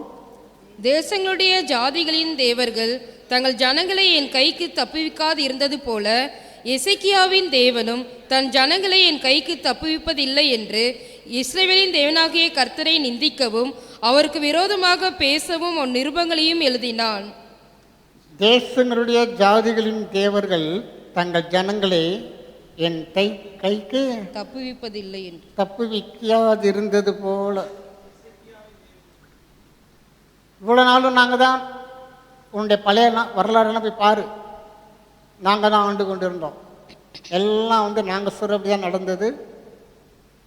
அப்போல்லாம் வந்து நீ வணங்கின உன்னுடைய கடவுள் உன்னைய விடுவிக்கலை. இப்போ நாங்கள் வந்திருக்கிறோம், 2 பேர் வந்திருக்கிறோம். அருமானவர்கள், கோலியாத் வந்து தெய்வனுடைய நாமத்தை நிந்தித்தான். அவனுக்கு ஏற்பட்ட பலன் என்னன்னு கேட்டீங்கன்னா முகங்குப்புற கர்த்தர் விலை பண்ணினார். அதுக்கு தேவன் தெரிந்து கொண்டது பெரிய ஈட்டி இல்லை, பெரிய கேடகம் இல்லை, ஒன்றுமே கிடையாது. ஒரு சின்ன கூழாங்கல். கர்த்தருக்கு அது போதும். இவங்க 2 பேரும் வந்து நிற்கிறாங்க. நாங்கள் என்ன பண்ணுறோம் பாரு, நாங்கள் வருவோம், 400 பேராக வருவோம், நாங்கள் இடிப்போம், உங்களுடைய வழிபாட்டு ஸ்தலங்களை நாங்கள் அழிப்போம், நாங்கள் நிர்மூலமாக்குவோம், இந்த தேசத்தை விட்டு உங்களை நாங்கள் துரத்துவோம். ஆண்டவர் அங்கேருந்து பார்க்குறாரு. நீங்கள் 400 பேர் வருவீங்களா? அப்படிங்களா? ஓஹோ, நீங்கள் 400 பேர் வருவீங்களாக்கும். என் ஜனத்தை நீ வந்து தேசத்தை விட்டு துரத்துவே ஆக்கும். எனக்கு 400லாம் வேண்டாம்பா, 4 போதும். ஜூன் 4 எனக்கு 4 போதும். கர்த்தர் என்ன பண்ணாருமா?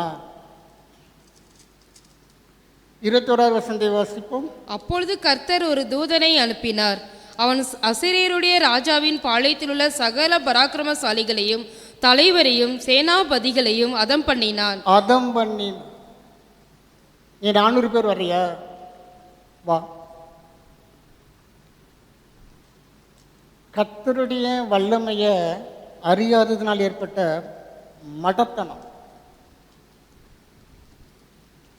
கர்த்தர் யாருன்னு அவனுக்கு தெரியல. நேற்று வரைக்கும் நாங்கள் தானே எங்களுடைய கடவுள் தானே, நேற்று வரைக்கும் நாங்கள் தானே உங்களை ஆண்டு கொண்டு இருந்தோம், இப்பயும் நாங்கள் அதை தான் செய்வோம். இல்லை என்றால் நாங்கள் உங்களை தேசத்தை விட்டு துரத்துவோம், உங்களுடைய வழிபாடு ஸ்தலங்களை இடிப்போம், நாங்கள் அதம் பண்ணுவோம். ஆண்டு மேலே வந்து பார்த்துட்டே இருக்கிறார். ஓ அப்படிங்களா? சரி சரி சரி, எனக்கு 400லாம் வேணாம்ப்பா, 4 போதும். உனக்கு ஆப்பு நான் வைக்கிறேன். கர்த்தர் என்ன பண்ணார்? ஒரே ஒரு தூதனை தான் அனுப்பினார். ஒரே ஒரு தூதன்.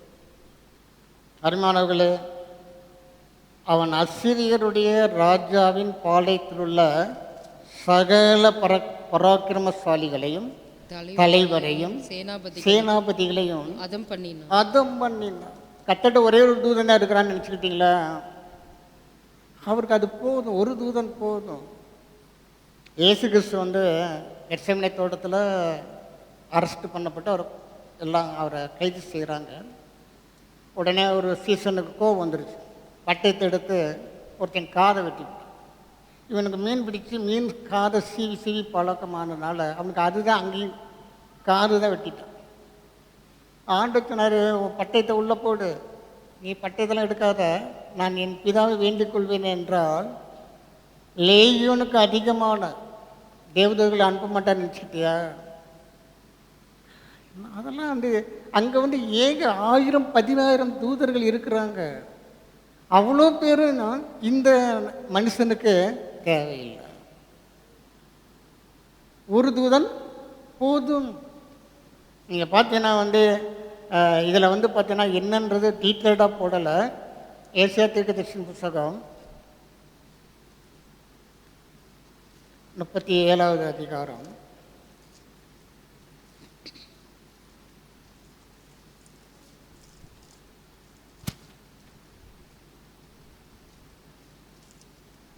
36வது வசனத்தை வாசிப்போம். 37. அப்பொழுது கர்த்தருடைய தூதன் புறப்பட்டு அசிரியரின் பாளையத்தில் 180,000 பேரை சங்கரித்தான். 185,000 பேரை சங்கரித்தான். ஒரே ராத்திரி, ஓவர் நைட். அருமையானவர்களே, தேவனுடைய வல்லமை, அவர் யுத்தத்தில் வல்லவர். அவர்கிட்டெல்லாம் மோத போகக்கூடாது. கல்லின் மீது மோதுகிறவன் நொறுங்கி போவான். நாம் ஆராதிக்கிற தேவன் யார் என்பதை நாம் புரிந்து கொள்ளணும்.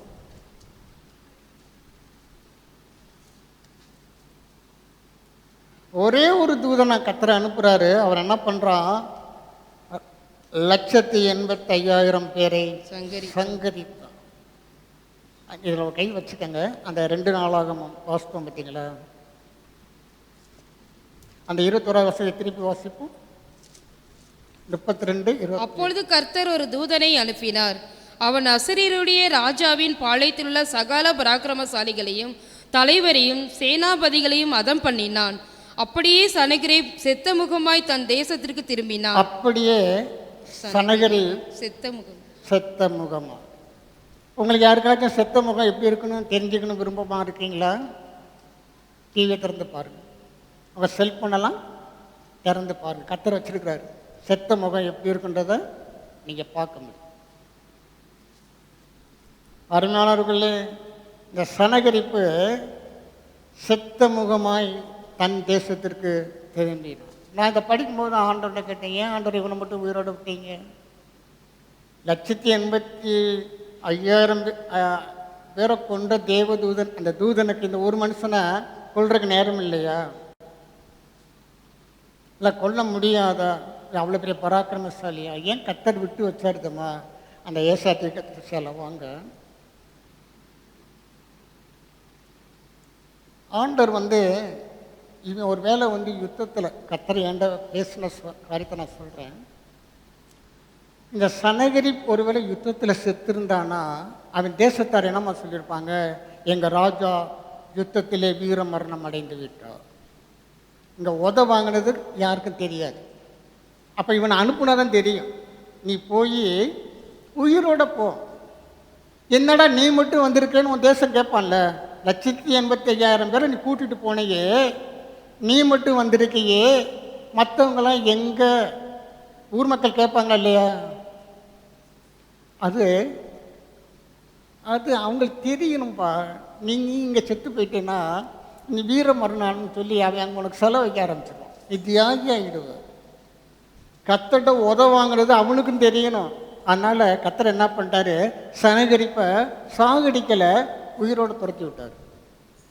இவனுக்கு அங்கே தான் முடிவு தேவன் வைத்திருக்கார். அவன் வீட்டில் அவன் குடும்பத்தார் கையினாலே அவன் மறிக்கும்படியாக. இங்கே செத்துருந்தான்னு வச்சுக்கோங்களேன், இங்கே கதையை முடிச்சிருந்தாருன்னா அவன் தேசத்தார் என்ன நினச்சிருப்பாங்க, நம்ம ராஜா வீர மரணம் அடைந்து விட்டான். சிலை திறப்பு விழா என்ன ஒரே கூத்து தான். கர்த்தரை அவமானப்படுத்தி விட்டார் செத்து முகமாய். அருமையானவர்களே, இந்த கல்லின் மீது என் சபையை கட்டுவேன், பாதாளத்தின் வாசல்கள் மேற்கொள்வது கிடையாது. தேவன் கால நிர்ணயம் வச்சிருக்கிறாரு. கிருபை நாட்கள் வாழ்ந்து கொண்டு இருக்கிறோம். வரும், ஒரு நாள் வரும், அதுக்கும் கர்த்தர் அனுமதி கொடுக்கிறாரு. ஆனால் அதற்கு முன்பதாக, காலத்திற்கு முன்பதாக தேவன் சபையை தொடுவதற்கு அனுமதிக்க மாட்டார். இதை முதல்ல நம்மளுக்கே நிறைய பேருக்கு தெரிய மாட்டேங்குது. நம்மளே இன்னும் புரியாமல் இருக்கிறோம். இந்த ராஜா பார்த்தோன்னா பயந்தான். உண்மைதான். ஐயோ இவன் இப்பெல்லாம் சொல்கிறானே, இப்பெல்லாம் கோட்டை மதில் வாசல் தூசிக்கிறானே, நான் வெட்டுவேன், குத்துவேன், இந்த தேசத்திட்ட உங்களை துரத்துவேன், இடிப்பேன். ஒருத்தன் சொன்னால் புல்டோசர் நான் வாங்கி வச்சுருக்கிறேன், இடிக்கிறதா இனிமேல் என் வேலை. டிவியில் முகத்தை பார்க்க நீங்கள் பாருங்கள், அதெல்லாம் பாருங்கள், கர்த்தரை மகிமைப்படுத்துவீங்க. கர்த்தருக்கு புல்டோசர்லாம் தேவையில்லை, தூக்கிடுவார். ஒரு காற்று அனுப்பினால் போதும். நம்முடைய தேவனுடைய பராக்கிரமத்தை நாம் புரிந்து கொள்ள வேண்டும். எசேக்கியா ராஜா பார்த்தீங்கன்னா பயந்தான்.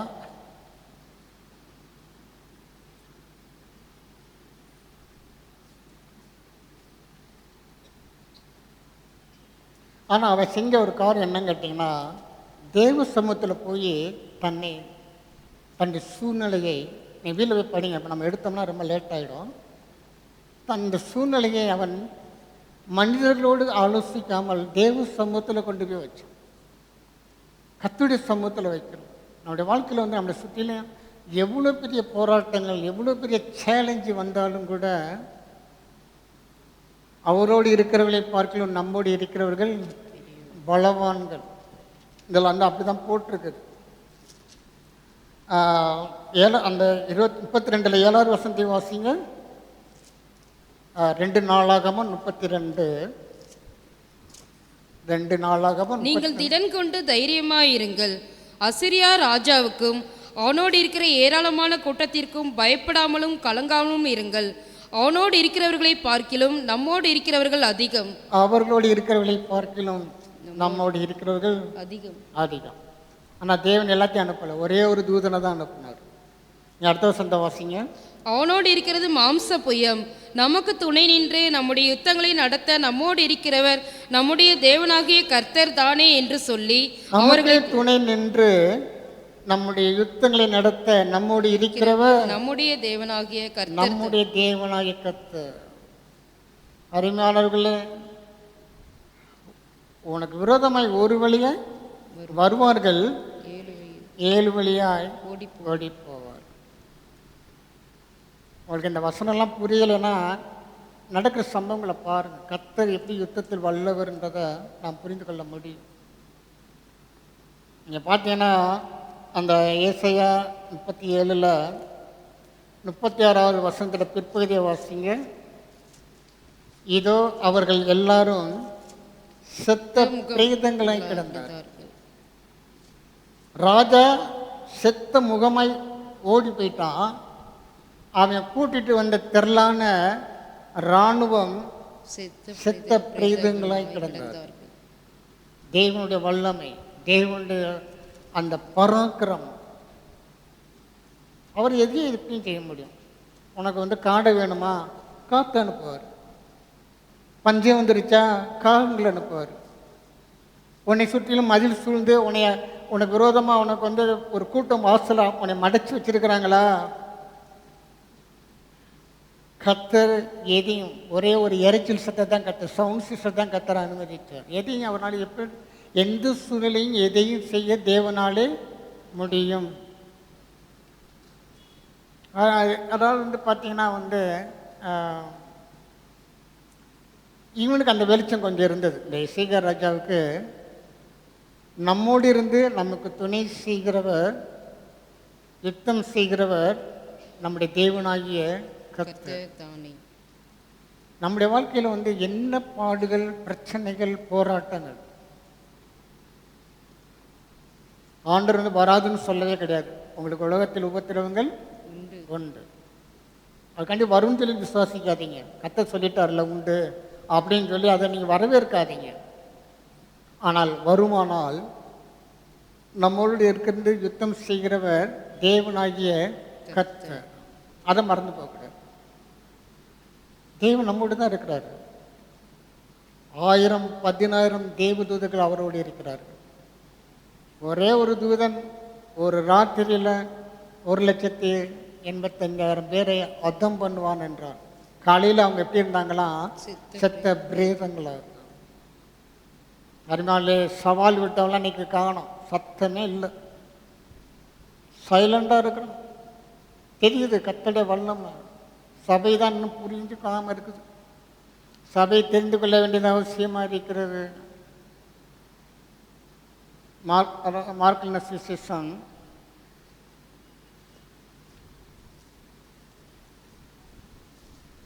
6வது அதிகாரம்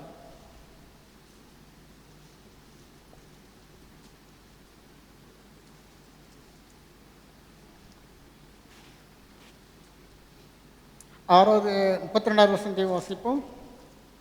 அப்படியே அவர்கள் தனிமையாய் ஒரு படவில் ஏறி வனாந்திரமான ஓர் இடத்திற்கு போனார்கள். தொடர்ந்து அவர்கள் புறப்பட்டு போகிறதை ஜனங்கள் கண்டார்கள். அவரை அறிந்த அநேகர் சகல பட்டணங்களிலும் இருந்து கால்நடையா அவ்விடத்திற்கு ஓடி அவர்களுக்கு முன்னே அங்கே சேர்ந்து அவ்விடத்தில் கூடி வந்தார்கள். இயேசு கரையில் வந்து அநேக ஜனங்களை கண்டு அவர்கள் மேய்ப்பனில்லாத ஆடுகளைப் போல் இருந்தபடியால் அவர்கள் மேல் மனதுருகி அநேக காரியங்களை அவர்களுக்கு உபதேசிக்க தொடங்கினார். ஜனங்கள் இயேசு கிறிஸ்து தேடி வர்றாங்க. கால்நடையா அங்கங்கே தேடி பிடிச்சி ஒரு வழியா இயேசு பார்த்துட்டாங்க. அதாவது இதில் போட்டிருக்கு, அநேகர் சகல பட்டணங்களையும் இருந்து கால்நடையாய் அவ்விடத்திற்கு ஓடி அவர்களுக்கு முன்னே அங்கே சேர்ந்து அவரிடத்தில் கூடி வந்தார். கர்த்தரை காணும்படியாக அவர்கள் எடுக்கிற பிரயாசத்தை நீங்க பாருங்க. ஓடுறான், எப்படியாவது கர்த்தரை பிடிச்சிடணும், பார்த்துடணும். ஆனால் ஆண்டரை பார்த்தீங்கன்னா 34 வசனம் போட்டிருக்கு, இயேசு கரையில் வந்து அநேக ஜனங்களை கண்டு அவர்கள் அவர்கள் மேய்ப்பனில்லாத ஆடுகளைப் போல் இருந்தபடியால் அவர்கள் மேல் மனதுருகி இவர்களுக்கு உபதேசிக்க தொடங்கினார். அவர் வந்து ஆசீர்வதிக்கல. அவர்கள் மேல் மனதுருகி எல்லாம் வந்துட்டீங்களா, போ இந்தா உனக்கு ஒரு 500 பவுன் நகை வச்சுக்கப்போ வளைச்சிக்க, ஐஸ்வர்யத்தை அவர் சொல்லலை. அல்லது அவங்களுக்கெல்லாம் வந்து வாக்குறுதி கொடுக்கல, எல்லாருக்கும் 10 சென்ட் 10 ஏக்கர் நிலம் தர்றேன், எல்லாம் பேதர்கிட்ட போய் பேரை பதிவு பண்ணிட்டு போங்க, நாளைக்கு ரிஜிஸ்டர் வந்து உங்களுக்கு எல்லாம் பதிவு பண்ணி கொடுப்பாரு. கர்த்தர் ஆசீர்வாதத்தை பற்றி சொல்லவே இல்லை. கர்த்தர் தம்மிடத்தில் வந்தவர்களுக்கு செய்த முதல் காரியம் உபதேசிக்க தொடங்கின, வார்த்தையை தான் கொடுத்தார். அருமையானவர்களே, முதலாவது தேவனுடைய ராஜ்யத்தையும் அவருடைய நீதியையும் தேடுங்கள், அப்பொழுது இவைகள் எல்லாம் உங்களுக்கு கூட கொடுக்கப்படும். First word of God. முதலாவது நாம் பெற்றுக்கொள்ள வேண்டிய காரியம் எதுன்னு கேட்டிங்கன்னா தேவனுடைய வார்த்தை. கர்த்தர் உபதேசிக்க தான் சொன்னார். இங்கே பார்த்தீங்கன்னா வந்து அநேக காரியங்களை அவர்களுக்கு உபதேசிக்க தொடங்கினார். அடுத்தபடியாக போட்டிருக்குது, வெகு நேரம் சென்ற பின்பு அவருடைய சீஷர்கள் அவரிடத்தில் வந்து, இது வனாந்தரமான இடம், வெகு நேரமும் ஆயிற்று, புசிக்கிறதற்கும் இவர்களிடத்தில் ஒன்றும் இல்லை. ஆகையால் இவர்கள் சுற்றி இருக்கிற கிராமங்களுக்கும் ஊர்களுக்கும் போய் தங்களுக்காக அப்பங்களை வாங்கி கொள்ளும்படி இவர்களை அனுப்பிவிட வேண்டும் என்றார்கள். இங்கே பார்த்தீங்கன்னா ஆண்டவர் உபதேசம் பண்ணுறாரு. ரொம்ப நாளாகிடுச்சு. சீசர் சொல்கிறாங்க, உங்களை அனுப்பிவிடுங்க ஆண்டவரே. கர்த்தர் தம்முடைய வசனத்தை எதிர்த்து அனுப்புறாரு, நம்மளை குணமாக்கும்படியாக, அழிவுக்கு விலைக்கு தப்பிக்கப்படும்படியாக. உட்கார வச்சு வசனத்தை சொல்லி வெறுமையை அனுப்புகிற தேவன் நம்முடைய தேவன் கிடையாது. அவர் உபதேசிக்க தொடங்கினார். அடுத்தபடியாக சரீர நன்மைகளை தேவன் கொடுக்கிறார். யாரெல்லாம் கர்த்தருடைய வார்த்தை பிடித்து கொண்டார்களோ நிச்சயமாக அவர்களுக்கு உலக நன்மைகளை அந்த வார்த்தை கொடுக்கும். நிச்சயமாக நம்மளை ஆசீர்வதிக்கும் அந்த வார்த்தை. நம்முடைய வாழ்க்கையில் இருக்கிற பிரச்சனைகளை அந்த வார்த்தை மாற்றி போடும். சீசர்கள் சொல்கிறாங்க, அனுப்பிவிடுங்க ஆண்டவரே, ரொம்ப நேரம் ஆயிடுச்சு, போதும். நீங்கள் பார்த்தீங்கன்னா வந்து இந்த சம்பவத்தை மத்தியில் வந்து கொஞ்சம் டிஃப்ரெண்ட்டாக இருக்குது. ஆண்டவர் வந்து ரெண்டு தடவை இந்த அப்பங்களை வந்து ஜனங்களுக்கு வந்து மல்டிப்ளை பண்ணி போஷிப்பார். மத்திய 15வது அதிகாரம் 32வது வசனத்தை வாசிப்போம்.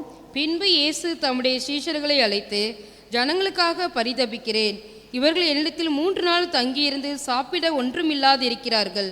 இவர்களை பட்டினியாய் அனுப்பிவிட எனக்கு மனதில்லை, வழியில் சோர்ந்து போவார்களே என்றார். இவர்களை பட்டினியாய் அனுப்பிவிட எனக்கு மனதில்லை. தம்மிடத்தில் வருகிற ஒருவனையும் அவர் புறம்பே தள்ளுவது கிடையாது. அவருக்கு தெரியும், 3 நாள் அந்த ஜனங்க ஏன்ட்டு தான் உட்காந்துருக்குறாங்க. நான் அவங்களுக்கு தான் உபதேசம் பண்ணிக்கிட்டு தான் இருக்கிறேன், அவங்க கேட்டுக்கிட்டு தான் இருக்கிறாங்க. இவர்களை இப்படியே நான் அனுப்பிட்டேன்னா வழியில் சோர்ந்து போவார்களே. நம்முடைய வாழ்க்கையில் தேவ சமூகத்தில் வந்து அவருடைய வார்த்தையை பெற்று சரியாக பெற்றுக்கொள்ளும் என்றால் கர்த்தர் நம்மளை வெறுமையாக அனுப்ப மாட்டார். அவர் தெரியும், வழியில் சோர்ந்து போய்விடுவார்களே. நம்முடைய வாழ்க்கை பிரயாணத்தில் நம்முடைய தேவைகள் தேவனுக்கு தெரியும், நம்முடைய குறைகள் தேவனுக்கு தெரியும், நம்முடைய பிரச்சனைகள் தேவனுக்கு தெரியும். யாருக்கு தெரியுதோ தெரியாதோ கர்த்தருக்கு நம்முடைய காரியங்கள் எல்லாம் நன்றாகவே தெரியும்.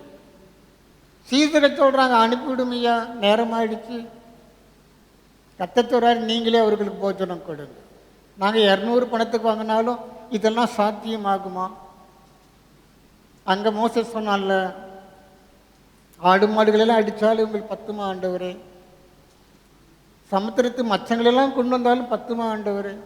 அதே மாதிரி இங்கே சீசர் சொல்கிறாங்க, 200 பணத்துக்கு வாங்கினாலும் இது பத்தாது. ஆண்டவர் வந்து நம்மை பார்க்கும் பொழுது மனதுருக்கத்தோடு பார்க்குறாரு. நம்முடைய மனதில் இருக்கிற கஷ்டங்கள், பாரங்கள், வேதனைகள், கண்ணீர் தேவன் அறிவார். சும்மா கூப்பிட்டு உட்கார வச்சு உபதேசித்து போட நான் அனுப்புகிற தேவன் நம்முடைய தேவன் கிடையாது. வார்த்தை நம்மிடத்தில் வரும்போது சரியாக பிடிச்சுக்கிடணும். அதுக்குள்ளே ஜீவன் இருக்கிறது, அது ஆவியாகவும் ஜீவன் உள்ளதாக இருக்கிறது. இங்கே ஆண்டு சொல்கிறாரு, இவர்கள் என்னிடத்து 3 நாள் தங்கியிருந்து சாப்பிட ஒன்றும் இல்லைன்றது தேவனுக்கு தெரியும். உங்களை சும்மா அனுப்ப மாட்டார். உங்களுக்கு ஒன்றும் இல்லைன்றதை யார் அறிந்திருக்கிறார்களோ இல்லையோ தேவன் அறிந்திருக்கிறார். உங்களை அவ்விதமாய் அனுப்ப மாட்டார். வழியில் இவர்கள் சோர்ந்து போவார்களே, இவர்களை பட்டினியை அனுப்பிவிட எனக்கு மனசு இல்லைப்பா, இவங்களை போய் அனுப்பிவிடுன்னு சொல்கிறையே. அருமையானவர்களே, கர்த்தருடைய வார்த்தைக்கு முதலிடம் கொடுப்போம் என்றால் நமக்கு வேண்டிய காரியங்களை தேவன் பொறுப்படுத்திக் கொள்ளும். நான் சொல்லிய இந்த வார்த்தைகளை கேட்டு அவைகளின்படி செய்கிறவன் எவனோ அவனை கற்பாறை மேல் தன் அஸ்திவாரத்தை போட்டு தன் வீட்டை கட்டின புத்தியுள்ள மனுஷனுக்கு நான் ஒப்பிடுவேன். ஃபஸ்ட்டு நம்ம செய்ய வேண்டிய காரியம் என்னன்னு கேட்டிங்கன்னா, தேவனுடைய வார்த்தை அவர் அனுப்புவார். கேட்கிற நாம் ஜாக்கிரதையாக அதை பெற்றுக்கொள்ள வேண்டும், அதன்படி செய்ய வேண்டும். இன்னொரு சம்பவம் பார்ப்போம். யோவான் சுவிசேஷம்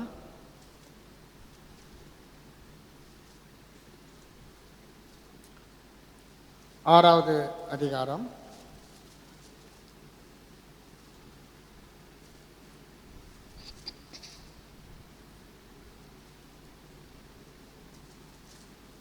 22 வாசிப்போம். மறுநாளில் கடலின் அக்கறையிலே நின்ற ஜனங்கள் அவருடைய சீஷர் ஏறின அந்த ஒரே படவு தவிர அங்கே வேறொரு படவும் இருந்ததில்லை என்றும், இயேசு தம்முடைய சீஷருடனே கூட படவில் ஏறாமல் அவருடைய சீஷர் மாத்திரம் போனார்கள் என்றும் அறிந்தார்கள். அங்கே நடக்கிறது அதே மாதிரி தான் இங்கே நடக்குது. இந்த சம்பவம் அதே பேக்ரவுண்டில் தான் இந்த சம்பவம் நடக்குது. தொடர்ந்து வாசிப்போம். கர்த்தர் ஸ்தோத்திரம் செய்த பின்பு அவர்கள் அப்பம் சாப்பிட இடத்திற்கு சமீபமாய் தீபேரியிலிருந்து வேறே படவுகள் வந்தது. எங்கே ஆண்டவர் அப்பத்தை மல்டிப்ளை பண்ணி அவங்களுக்கு வயிறார சாப்பாடு கொடுத்தாரோ அந்த இடத்துக்கு திரும்பி வந்துட்டோம். இந்த பூனை என்ன பண்ணும், ஒரு தடவை ருசி பார்த்துருச்சுன்னா திருப்பி அந்த இடத்துக்கு வரும். ஏன்னா இங்கே போனால் நமக்கு ஃபுட்டு கிடைக்கும், சாப்பாடு கிடைக்கும். இவங்க என்ன பண்ணுறாங்க, கர்த்தர் ஸ்தோத்திரம் செய்த பின்பு அவர்கள் அப்பம் சாப்பிட்ட இடத்துக்கு சமீபமாய் தீபேரியாவிலிருந்து வேறே படவுகள் வந்தது.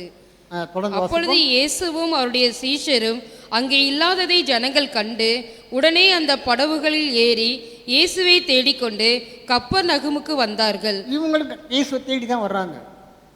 முதல்ல அப்பம் சாப்பிட்ட இடத்த போய் பார்க்குறாங்க, அங்கே இயேசு இல்லை. ஆனால் இயேசு கட்டாயம் பிடிச்சி தான் ஆகணும், அவர் விடுற மாதிரி இல்லை. 25வது வசனத்தை வாசிப்போம். கடலின் அக்கறையிலே அவர்கள் அவரை கண்டபோது, ரபி, நீர் எப்பொழுது இவ்விடம் வந்தீர் என்று கேட்டார்கள். இயேசு என்ன சொல்றான்னு பாருங்களேன். இயேசு அவர்களுக்கு பிரதித்திரமாக, நீங்கள் அற்புதங்களை கண்டதினால் அல்ல, நீங்கள் அப்பம் புசித்து திருப்தி ஆனதினாலேயே என்னை தேடுகிறீர்கள் என்று மெய்யாகவே மெய்யாகவே உங்களுக்கு சொல்லுகிறேன். இவன் எதுக்கு வந்திருக்காருன்னா அதை ஆண்டவர் புரிஞ்சுக்கிட்டார். இவன் கர்த்தரை தேடி வர்றான்னா வசனம் கேட்க வரல, வசனத்தை கேட்டு மனம் திரும்புறதுக்கு இவன் வரல. யாராச்சும் ஆசீர்வாதம் கிடைக்குமா? ஞாயிற்றுக்கிழமை கோயிலுக்கு போனால் யாராச்சும் ஒரு பிளெஸ்ஸிங், ஒரு ஆசீர்வாதம் கிடைச்சிடாதா? இன்றைக்கி சபை அப்படி தான் ஓடிக்கிட்டு இருக்குது. கர்த்தரை தேடி தான் ஓடுறாங்க. இங்கே இல்லை அங்கே ஓடுறாங்க, அங்கே இல்லை இங்கே ஓடுறாங்க. எதுக்குன்னு கேட்டால் ஆண்டவர் சொல்கிறாரு, நீங்கள் அற்புதங்களை கண்டதினால் அல்ல அல்ல, நீ என்னை தேடி வந்திருக்க எதுக்குன்னு எனக்கு தெரியும். அருமையானவர்களே, நம்முடைய உள்ளந்திரியங்களே ஆராய்ந்து அறிகிறவர் நம்முடைய தேவை. நம்முடைய சிந்தனைகள்லாம் அவர் அங்கே பார்த்துக்கிட்டு தான் இருக்கிறாரு. நீங்கள் புரியுறீங்களோ புரியலோ அவர் நம்மளை ஸ்டடி பண்ணிட்டு தான் இருக்கிறார். நம்ம என்ன ஓட்டங்களோ அவர் பார்த்துக்கிட்டு தான் இருக்கிறார். நீங்கள் அப்பம் புசித்து திருப்தி ஆனதினாலேயே என்னை தேடுகிறீர்கள். நீங்கள் ஆண்டவர் அப்பம்லாம் கொடுக்கல பாருங்க. வந்த பர்பஸு வார்த்தைக்காக வரல, அப்பத்துக்காக வந்திருக்கிறாங்க. ஆண்டவர் என்ன சொல்றாருன்னு அடுத்த வசனத்தை வாசிப்போம். அழிந்து போகிற போஜனத்திற்காக அல்ல, நித்திய ஜீவன் வரைக்கும் நிலை நிற்கிற போஜனத்திற்காகவே கிரியை நடப்பியுங்கள். அதை மனுஷகுமாரன் உங்களுக்கு கொடுப்பார், அவரை பிதாவாகிய தேவன் முத்திருக்கிறார் என்றார். அதாவது வனாந்தரத்தில் இறைச்சி வேணுமா, கர்த்தர் இருக்கிறார். பஞ்சத்தில் உணவு வேணுமா, காகங்கள் இருக்குது, கர்த்தர் ஒரு விதவை ஆயத்தம் பண்ணி வைப்பார். அல்லது எதிரிகளாம் சூழ்ந்துட்டாங்க, தேசத்தில் பஞ்சம் வந்துருச்சா, கர்த்தர் இருக்கிறார். எல்லாத்துக்கும் கத்தர் இருக்கிறாரு, கத்தர் இருக்கிறான்னு சொல்லி இவன் என்ன பண்ணிட்டான், கத்தருக்காக கத்தரை தேடாமல் உலக நன்மைகளுக்காக, உலக ஆசீர்வாதங்களுக்காக, சரீர சுகம் வேணுமா, அப்போ வாங்க எல்லாம் தச்சு போவோம், அப்போ தான் உபவாச ஜெபம்லாம் ஞாபகத்துக்கு வரும், வாங்க ஒரு உபவாச ஜெபத்தில் போய் உட்காந்துட்டு வருவோம். சரி, அப்புறம் இன்னொரு பிரச்சனை வர வரைக்கும் இந்த உபவாச ஜெபம் மறந்து போயிடும். தேவைக்காக வந்து போயிடுறவர்களாக நாம் இருப்போம் என்றால் பரிதவிக்கப்படத்தக்கவர்களாக இருக்கும். இந்த உலக நன்மைக்காக, ஏன்னா ஆண்டு சொல்ற இதெல்லாம் உனக்கு கூட கொடுப்பண்டா, இதுக்காக ஏன் நீ ஏன் பின்னாடி வர்ற, என்னை தேடி நீ வந்தது அற்புதங்களை பார்த்ததுனால அல்ல, சாப்பிட்டு திருப்தியானதுனால. உலக நன்மைக்காக, உலக போஜனத்துக்காக கர்த்தரை தேடுகிறவர்களாக இருக்கக்கூடாது. தேவன் அங்கே தம்முடைய வல்லமை விளங்க பண்ண மாட்டார். இங்கே அவங்க வந்தாங்க, கர்த்தர் அவங்கள உண்மை கண்டுகளை பாருங்களேன். இவன் வந்தது வார்த்தையானவருக்காக வரல, வார்த்தைக்காக வரல, என் பிரசங்கம் கேட்க வரல. ஏதாச்சும் கிடைக்குமா, ஏதாவது நன்மை கிடைக்காதா, நமக்கு 1008 பிரச்சனை இருக்குது, ஏதாச்சும் ஒரு ரெமெடி கிடைக்குமா, போவோம் வாங்க. ஆண்டவர் சொல்றாரு, அழிந்து போகிற போஜனத்திற்காக அல்ல அல்ல. அருமையானவர்களே, இந்த உலகத்தினுடைய இதெல்லாம் கடந்து போய்விடும். அதான் சாலமன் சொல்றான், மாயை மாயை எல்லாம் மாயை. இதெல்லாம் அபாரமாக குமிச்சு வைக்கணும், நிறைய சேர்த்து வைக்கணும், அப்படி இருக்கணும் இப்படி இருக்கணும், இதெல்லாம் உனக்கு கூட கொடுக்கப்படும். கர்த்தர் மறுக்கவே இல்லை. இந்த உலகத்தின் ஆசீர்வாதத்தையும் ஐஸ்வர்யத்தையும் தேவன் கொடுப்பதற்கு ஆயத்தமாக இருக்கிறார். ஆனால் முதலாவது தேவனுடைய ராஜ்யத்தோட நீதியின் தேடுகிற நாம் இருக்கோம்.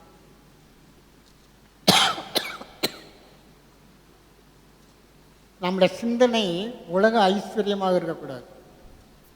அதனால ஆண்டவர் அழிந்து போகிற போஜனத்திற்காக அல்ல, நித்திய ஜீவன் வரைக்கும் எழுதி நிற்கிற போஜனத்திற்காகவே கிரியை நடப்பீங்கள் சொல்லிட்டு அவங்கள அனுப்பிட்டு இருப்பாங்களே, அவங்க சாப்பாடெலாம் கொடுக்கல. வார்த்தைக்காக வந்தவர்களுக்கு தேவன் பூசித்து அனுப்பினார். அவர்களுக்கு ஒன்றும் இல்லையே, அவர்களுக்காக நான் பரிதவிக்கிறேன், அவர்களை வழியில் சோர்ந்து போவார்களே, இவ்வளவு சிந்திக்கிறார். யாரு குறித்து? வார்த்தையை கேட்கிறவங்களுக்கு குறித்து.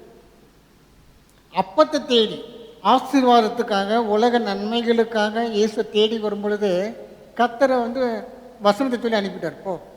ஒழுங்கா நீ போய் வார்த்தையின்படி வாழ கற்றுக்கோ. உலக ஆசீர்வாதத்துக்காக கர்த்தரை தேடுறவங்கள மாதிரி ஒரு பரிதவிக்கப்படத்தக்க வேற யாரும் இல்லை என்று வேதத்தில் சொல்லப்பட்டிருக்கிறது. அப்போ தேவனுடைய மகத்துவம் இங்கே வெளியே வரல பாருங்களேன். அவர் தம்முடைய வல்லமை விளங்க பண்ணலை.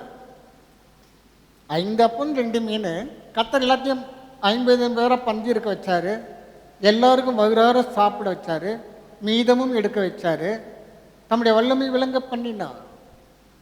ஆனால் உலக ஆசீர்வாதத்துக்காக மாத்திரம் கர்த்தரிடத்தில் வருவோம் என்றால் அது நிச்சயமாக ஆண்டவர் தம்முடைய வல்லமை விளங்க பண்ண மாட்டார்.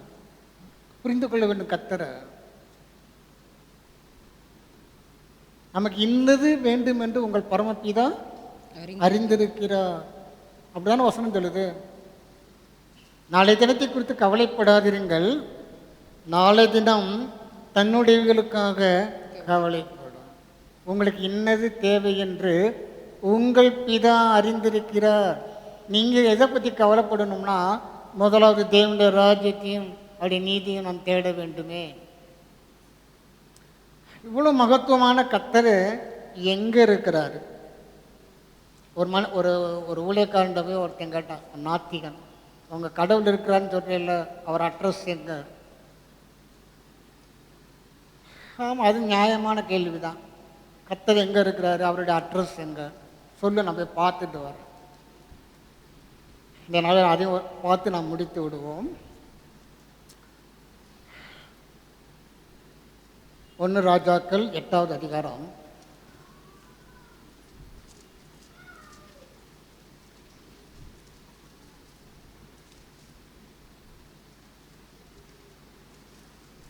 27வது வசனத்தை வாசிப்போம்.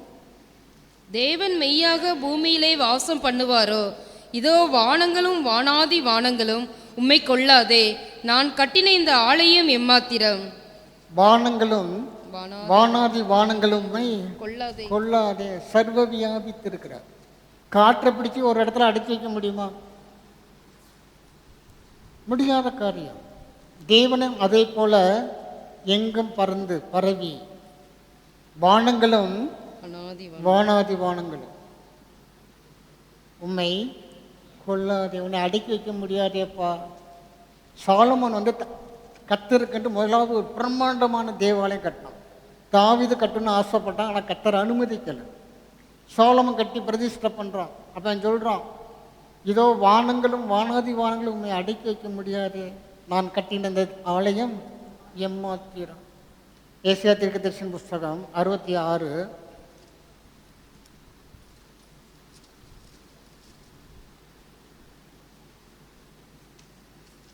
முதலாவது வசனத்தை வாசிப்போம். கர்த்தர் சொல்கிறது என்னவென்றால், வானம் எனக்கு சிங்காசனம், பூமி எனக்கு பாதபடி. நீங்கள் எனக்கு கட்டும் ஆலயம் எப்படிப்பட்டது, நான் தங்கியிருக்கும் ஸ்தலம் எப்படிப்பட்டது. வானம் எனக்கு சிங்காசனம். சிங்காசனம். அவர் அங்கே உட்கார்ந்துருக்கிறார் வானத்தில். அவருடைய புட்ஸ்டூல், அவருடைய பாதப்படி இந்த பூமி. இந்த பூமியை நீங்கள் மைண்டில் வச்சுக்கோங்க. அதில் ஒரு மனுஷன்ன்றது ஒரு துகள் மாதிரி, ஒரு சின்ன மண் தூள் மாதிரி. அவன் பெரிய முக்கியத்துவம் வாய்ந்தது கிடையாது. தேவன் கால் வைக்கும்படியாக தெரிந்து கொள்ளப்பட்ட ஒரு பாதப்படி தான் இந்த பூமி. ஆண்டவர் சொல்றாரு, கர்த்தர் சொல்லுகிறது என்னவென்றால், வானம் எனக்கு சிங்காசனம், பூமி எனக்கு பாதபடி. பாதப்படி, நீங்கள் எனக்கு கட்டும் ஆலயம் எப்படிப்பட்டது. எப்படிப்பட்டது. அவன் சொன்னான், நான் கட்டுற ஆலயம் எம்மாத்திரம். உண்மைதான் ஆண்டவர், நான் கட்டுற ஆலயம் எம்மாத்திரம். வானங்களும் வானாதி வானங்களும் உண்மை அடக்கி வைக்க முடியாது. அரிமானவர்களே, தேவன் வந்து ஒரு ஆலயத்துக்குள்ளாக அவரை கொண்டு வந்து வைக்க முடியாது. ஏன்னா அவர் சர்வ வியாபியாக இருக்கிறார். இதை போட்டு 2வது வசனத்தை வாசிப்போம். என்னுடைய கரம் இவைகள் எல்லாம் சிருஷ்டித்ததினால் இவைகள் எல்லாம் உண்டாயின என்று கர்த்தர் சொல்லுகிறார். இதெல்லாம் நான் படிச்சது தானடா. இந்த மரங்களை யார் படித்தா? நீ வெட்டி கொண்டாந்து வந்து உத்தரமாக வச்சிருக்கிறியே, இந்த மரத்தை யார் படித்தது? இந்த கற்களை, மலையிலேருந்து கற்களை வெட்டி கொண்டாந்து வச்சிருக்கிறியே, இந்த மலையை யார் படித்தது? எல்லாம் நான் படித்தது தான். என் கரம் இவைகளை சிருஷ்டித்ததினால் இவைகளெல்லாம் உண்டாயின.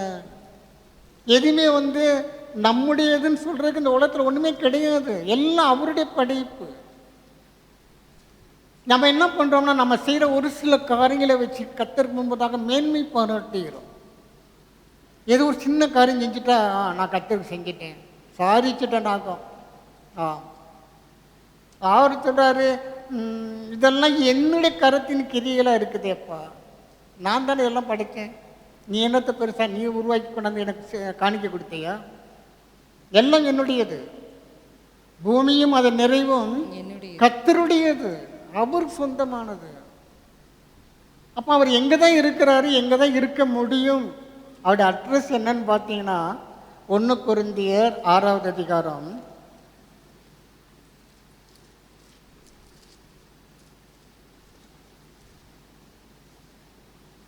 19வது வசனத்தை வாசிப்போம்.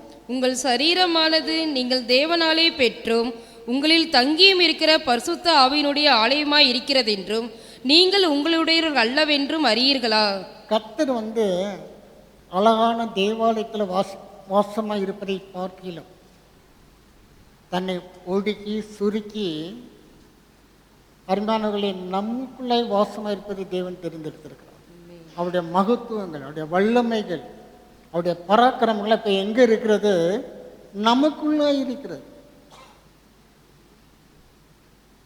முதல்ல அதை நாம் கற்றுக்கொள்ளணும், புரிந்து கொள்ளணும், நல்லா படிக்கணும். முதலாவது தேவாலயத்தை பார்த்து எல்லாமே பிரமிப்படைந்தாங்க. அதில் வச்சிருக்கிற பொன் தகட்டுகளும் அதில் விளையேற்பட்ட கற்களையும் பார்த்து எல்லாம் பிரமிப்படைந்தாங்க. ஆண்டவர் சொன்னார், இதெல்லாம் எந்த மொழிக்குடா, இதெல்லாம் நான் படைத்தது. நான் அதிலெல்லாம் இருக்கிறது எனக்கு அவ்வளோ இஷ்டம் கிடையாது. என் முகவரி என்னதம்மா? நீ தான் என்னுடைய முகவரி, என்னுடைய அட்ரஸ் நீ தான். நீ ஒழுங்காக இருந்தேன்னா என் அட்ரஸும் ஒழுங்காக இருக்கும்.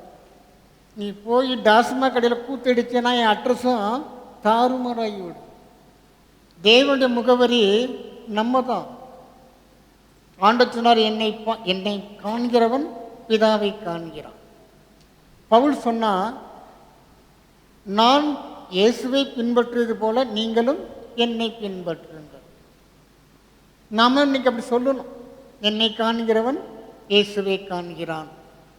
அப்படி சொல்கிறவளை இருப்போம் என்றால் நம்முடைய வசனத்தில் சொல்லப்பட்டிருக்கிற எல்லா மகத்துவங்களும் உள்ள தேவன் நமக்குள்ளே இருக்கிறார். நமக்குள்ளாக நீங்கள் உட்கார்ந்துருக்கும் போது அந்த வல்லமையும் மகத்துவம் உங்களுக்குள்ளே தான் இருக்குது.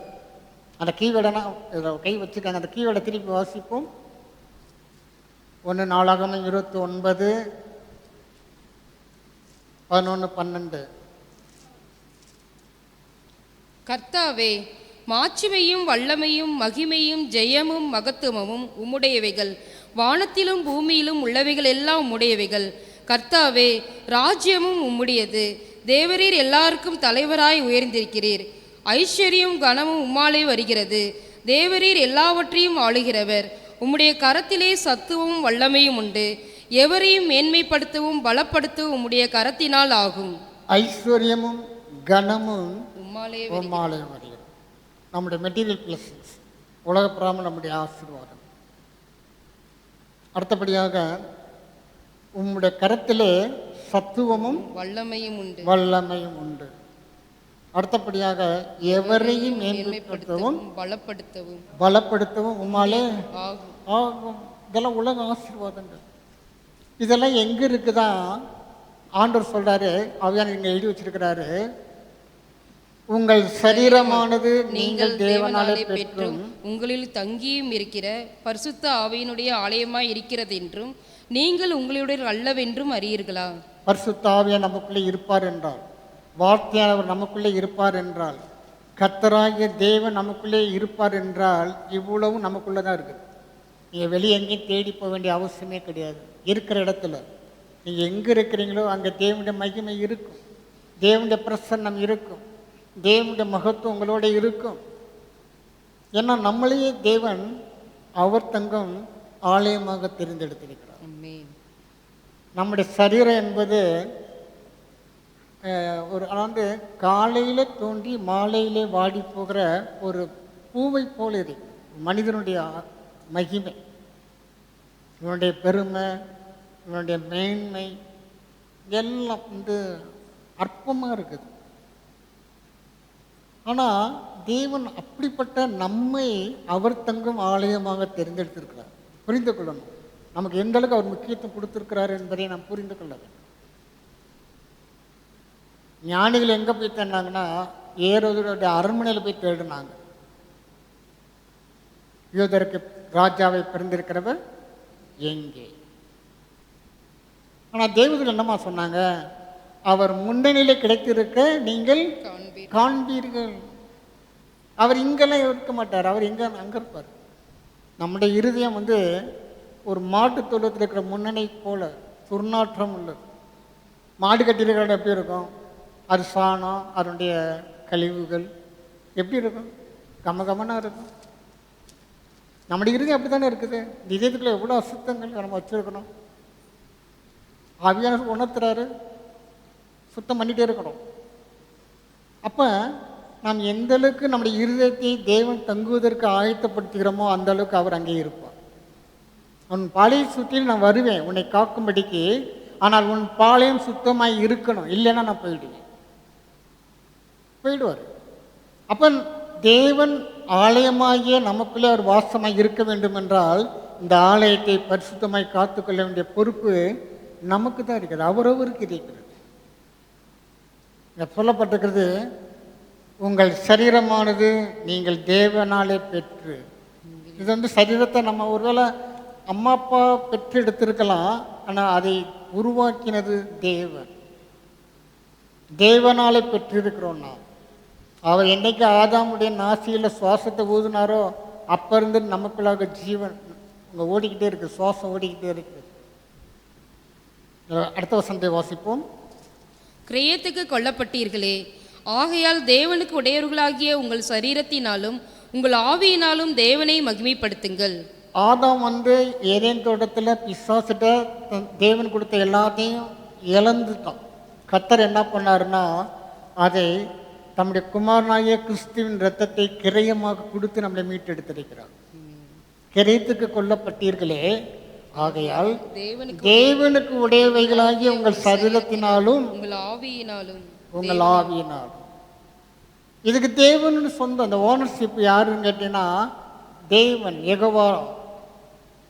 அவர் தான் அதுக்கு ஓனர், உடைமையாளர், உரிமையாளர். எப்படினாலும் நீங்கள் போட்டுக்கங்க.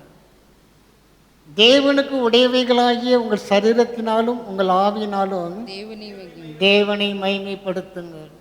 நாம் முழங்கால் படியிடுவோம். ஹல்லேலூயா, ஹல்லேலூயா, ஹல்லேலூயா, ஹல்லேலூயா, ஹல்லேலூயா.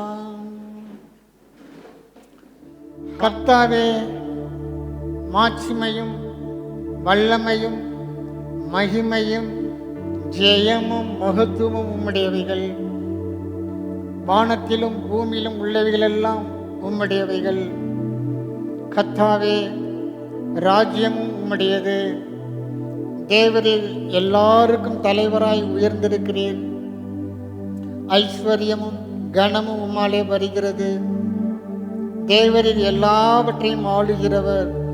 உம்முடைய கரத்திலே சத்துவமும் வல்லமையும் உண்டு. எவரையும் மேன்மைப்படுத்தவும் பலப்படுத்தவும் உம்முடைய கரத்தினாலே ஆகும். அறிஞர்களே, இவ்வளோ மகிமையான தேவன் நமக்குள்ளே இருக்கிறன்றது தான் பெரிய ஆச்சரியம். அதான் பெரிய ஆச்சரியம். நீங்க பார்த்தீங்கன்னா சாதாரண மண்பாண்டங்கள் நம்ம. ஆனா தேவன் நம்மை தெரிந்தெடுத்துக்கிறார் என்பது ரொம்ப ஒரு ஆச்சரியமான ஒரு காரியம். நீங்க இருக்கிற இடத்த அப்படியே உங்க வேதாந்தத்தை தரங்க. அந்த ஒரு வசனத்தை ஆவியான சொல்றதுனால நான் உங்களுக்கு சொல்லி கொடுத்துறேன். 2 கொரிந்தியர் 4வது அதிகாரம் 6-7 வசனங்களை வாசிப்போம். 4வது அதிகாரம் 6-7 வசனங்கள்.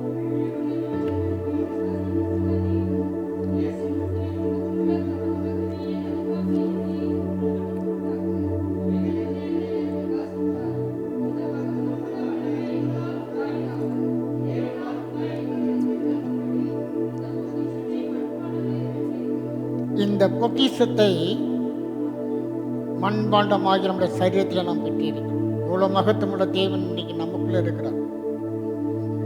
அந்த 6வது வசனத்தில் போட்டிருக்கு, இருளிலிருந்து வெளிச்சத்தை பிரகாசிக்க சொன்ன தேவன் இயேசு கிறிஸ்துவின் முகத்தில் உள்ள தமது மகிமையின் அறிவாகிய ஒளியை தோன்ற பண்ணும் பொருட்டாக எங்கள் இருதயங்களிலே பிரகாசித்தார். நம்ம உள்ள இருக்குது வெளிச்சம். நீங்கள் வெளிச்சத்தை தேடி அவன் காடு மலைகளை தேடி அலைஞ்சிக்கிட்டு இருக்கிறான். நாங்கள் ஒளியை பார்த்துட்டோம், ஒளியை பார்த்துட்டோம். தேவன் ஒளியை பிரகாசிக்க பண்ணுவதற்கு தெரிந்து கொள்ளப்பட்ட இடம் நம்முடைய இருதயம். அங்கே நாம் தேவன் இருக்கிறார். அதனாலதான் ஆவணை வச்சிருக்கார். இந்த மகத்துவம் உள்ள வல்லமை தேவனால் உண்டாயிருக்கிற என்று விளங்கும்படி இந்த பொக்கிஷத்தை மண் பாண்டங்களில் பெற்றிருக்கிறார். அருமையானவர்களே, தேவன் நம்ம கொடுத்திருக்கிற எவ்வளவு பெரிய சிலாக்கியம் பாருங்களேன். வானங்களும் வானாதி வானங்களும் உண்மை கொள்ளாது. நான் கட்டின இந்த ஆலயம் எம்மாத்திரம். வானம் எனக்கு சிங்காசனம், பூமி எனக்கு பாதப்படி. நீங்கள் எப்பேற்பட்ட ஆலயத்தை எனக்கு கட்ட போறீங்க? ஆண்டவர் சொல்றாரு, நீங்களே தேவனுடைய ஆலயமாக இருக்கிறீர்கள். இந்த பொக்கிஷத்தை மண்பாண்டங்களில் பெற்றிருக்கிறோம். இந்த அருமையான வாக்குத்தத்தத்துக்காக கர்த்தருக்கு நன்றி சொல்லுவோம். ஹல்லேலூயா, ஹல்லேலூயா. Praise the Lord, praise the Lord, praise the Lord, praise the Lord, praise the Lord, praise the Lord, praise the Lord. Hallelujah, hallelujah, hallelujah, hallelujah. எவரையும் மேன்மைப்படுத்தவும் பலப்படுத்தவும் அவராலே கூடும். கர்த்தர் ராஜரிகம் பண்ணுகிறார். அவருடைய வலதுகரம் பராக்கிரமம் செய்யும். ஹல்லேலூயா, ஹல்லேலூயா, ஹல்லேலூயா. கர்த்தரை மகிமைப்படுத்துங்க, கர்த்தரை ஸ்தோத்திரம் பண்ணுங்க. இவ்வளோ பெரிய பொக்கிஷத்தை நம்ம மண்பாண்டங்களை கொடுத்துருக்கிறாரு. ஹalleluya ஹalleluya ஹalleluya ஹalleluya ஹalleluya. எங்களை நேசிக்கிற நல்ல பிதாவே, இந்த பரிசுத்த ஓய்வு நாளுக்காக ஸ்தோத்திரம். உம்முடைய சமூகத்தில் நாங்கள் கூடி வரவும், உமக்கு ஆராதனை செய்யவும், ஆண்டவரே உம்முடைய நாமத்தை நாங்கள் வணங்கவும், கர்த்தர் எங்களுக்கு கொடுத்த அந்த சிலாக்கியத்துக்காக நாங்கள் நன்றி செலுத்துகிறோம். எங்கள் மத்தியிலே நீர் அசைவாடி கொண்டு இருக்கிறதுக்காக ஸ்தோத்திரம். உடைய பிரசன்னத்துக்காக ஸ்தோத்திரம். உடைய சமூகத்தை நாங்கள் கனப்படுத்துகிறோம் ஆண்டவரே. நீ மகா பெரியவர், வானங்களும் வானாதி வானங்களும் உம்மை கொள்ளாதே சர்வ வியாபியே. ஆண்டவரே, சாதாரண மனிதர்களாகிய எங்களையே நீர் ஆலயமாக ஏற்றுக்கொண்டிருக்கிறீங்களே. இந்த பொக்கிஷத்தை நாங்கள் மண்பாண்டங்களிலே பெற்றிருக்கிறோமே, நாங்கள் நன்றி செலுத்துகிறோம். கோடா கோடி நன்றிகளை நாங்கள் ஏறெடுக்கிறோம் ஆண்டவர். உடைய நாமம் உயர்த்தப்படட்டும், உடைய நாமம் மகிமைப்படட்டும் ஆண்டவர், உடைய நாமம் கனப்படுத்தப்படட்டும் ஆண்டவர். என் யுத்தத்தில் வல்லவர் ஆண்டவரே, நீ சர்வத்தையும் ஆளுகை செய்கிறவர் ஆண்டவரே. உடைய நாமம் எங்கும் மகிமைப்படுவதாக, எங்கும் மகிமைப்படுவதாக. கடந்த நாட்களிலே நாங்கள் தேசத்துக்காக ஜெபம் செய்தோம். எங்கள் ஜெபத்தை ஏற்றுக்கொண்டு எங்களுக்கு பதில் கொடுத்தபடியால் ஸ்தோத்திரம். ராஜ்யம் வல்லமையும் மகிமையும் என்னென்றைக்கும் உம்முடையவைகள் ஆண்டவரே. ராஜ்யம் உம்முடையது ஆண்டவரே. நாங்கள் நாளில் அதை கண்டு உடைய நாமத்தை துதிக்க எங்களுக்கு கொடுத்த பாக்கியத்துக்காக ஸ்தோத்திரம். இன்னும் நீங்க மகிமைப்படுங்க ஆண்டவரே.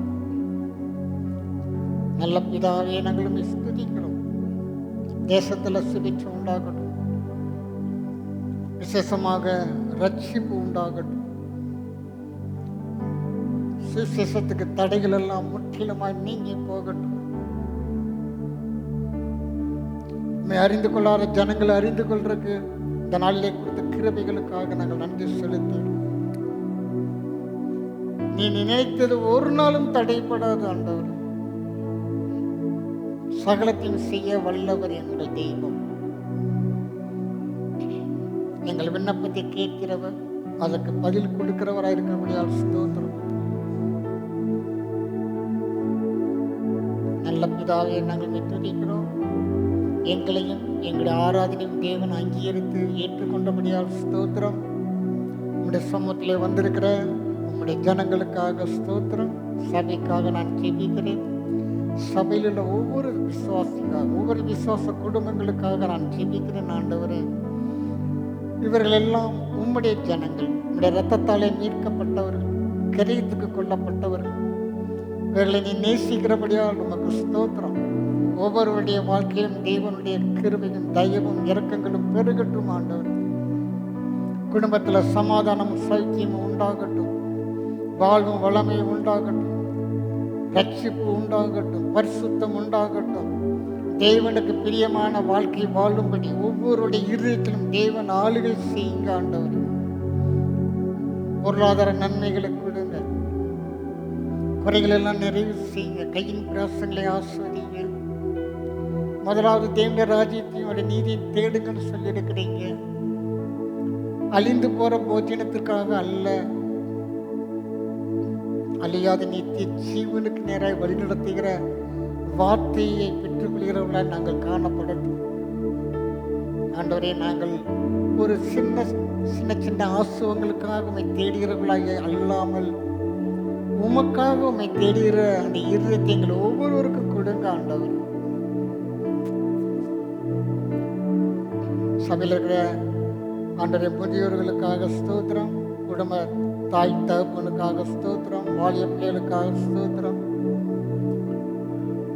எல்லா குழந்தைகளுக்காக ஸ்தோத்திரம். பாடகருக்குழு இசைக்கறி வாசிக்கிற பிள்ளைகளுக்காக ஸ்தோத்திரம்.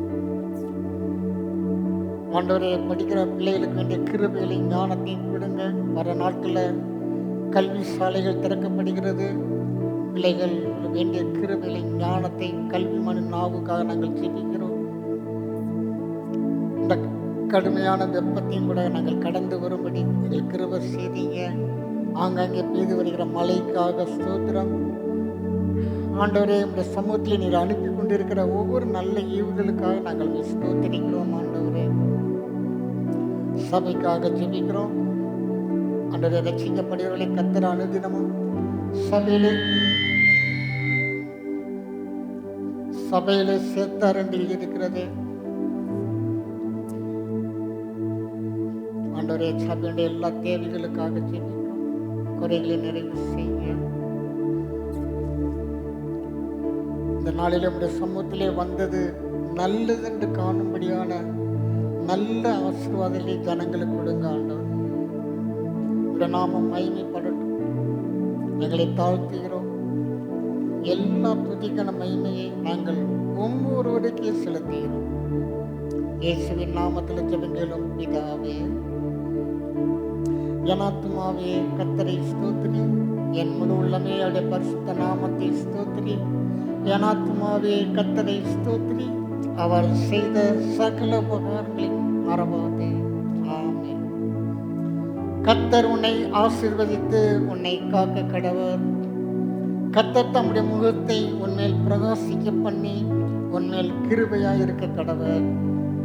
கர்த்தர் தம்முடைய முகத்தை உன்மேல் பிரசன்னமாக்கி உனக்கு சமாதானம் கட்டளையிட கடவர். Praise the Lord, praise the Lord, praise the Lord. God bless you. கர்த்தர் உங்களை ஆசீர்வதிப்பாராக. சமாதானத்தோடு கலைந்து செல்லுங்கள். கர்த்தருடைய கிருபை உங்களோடு இருப்பதாக.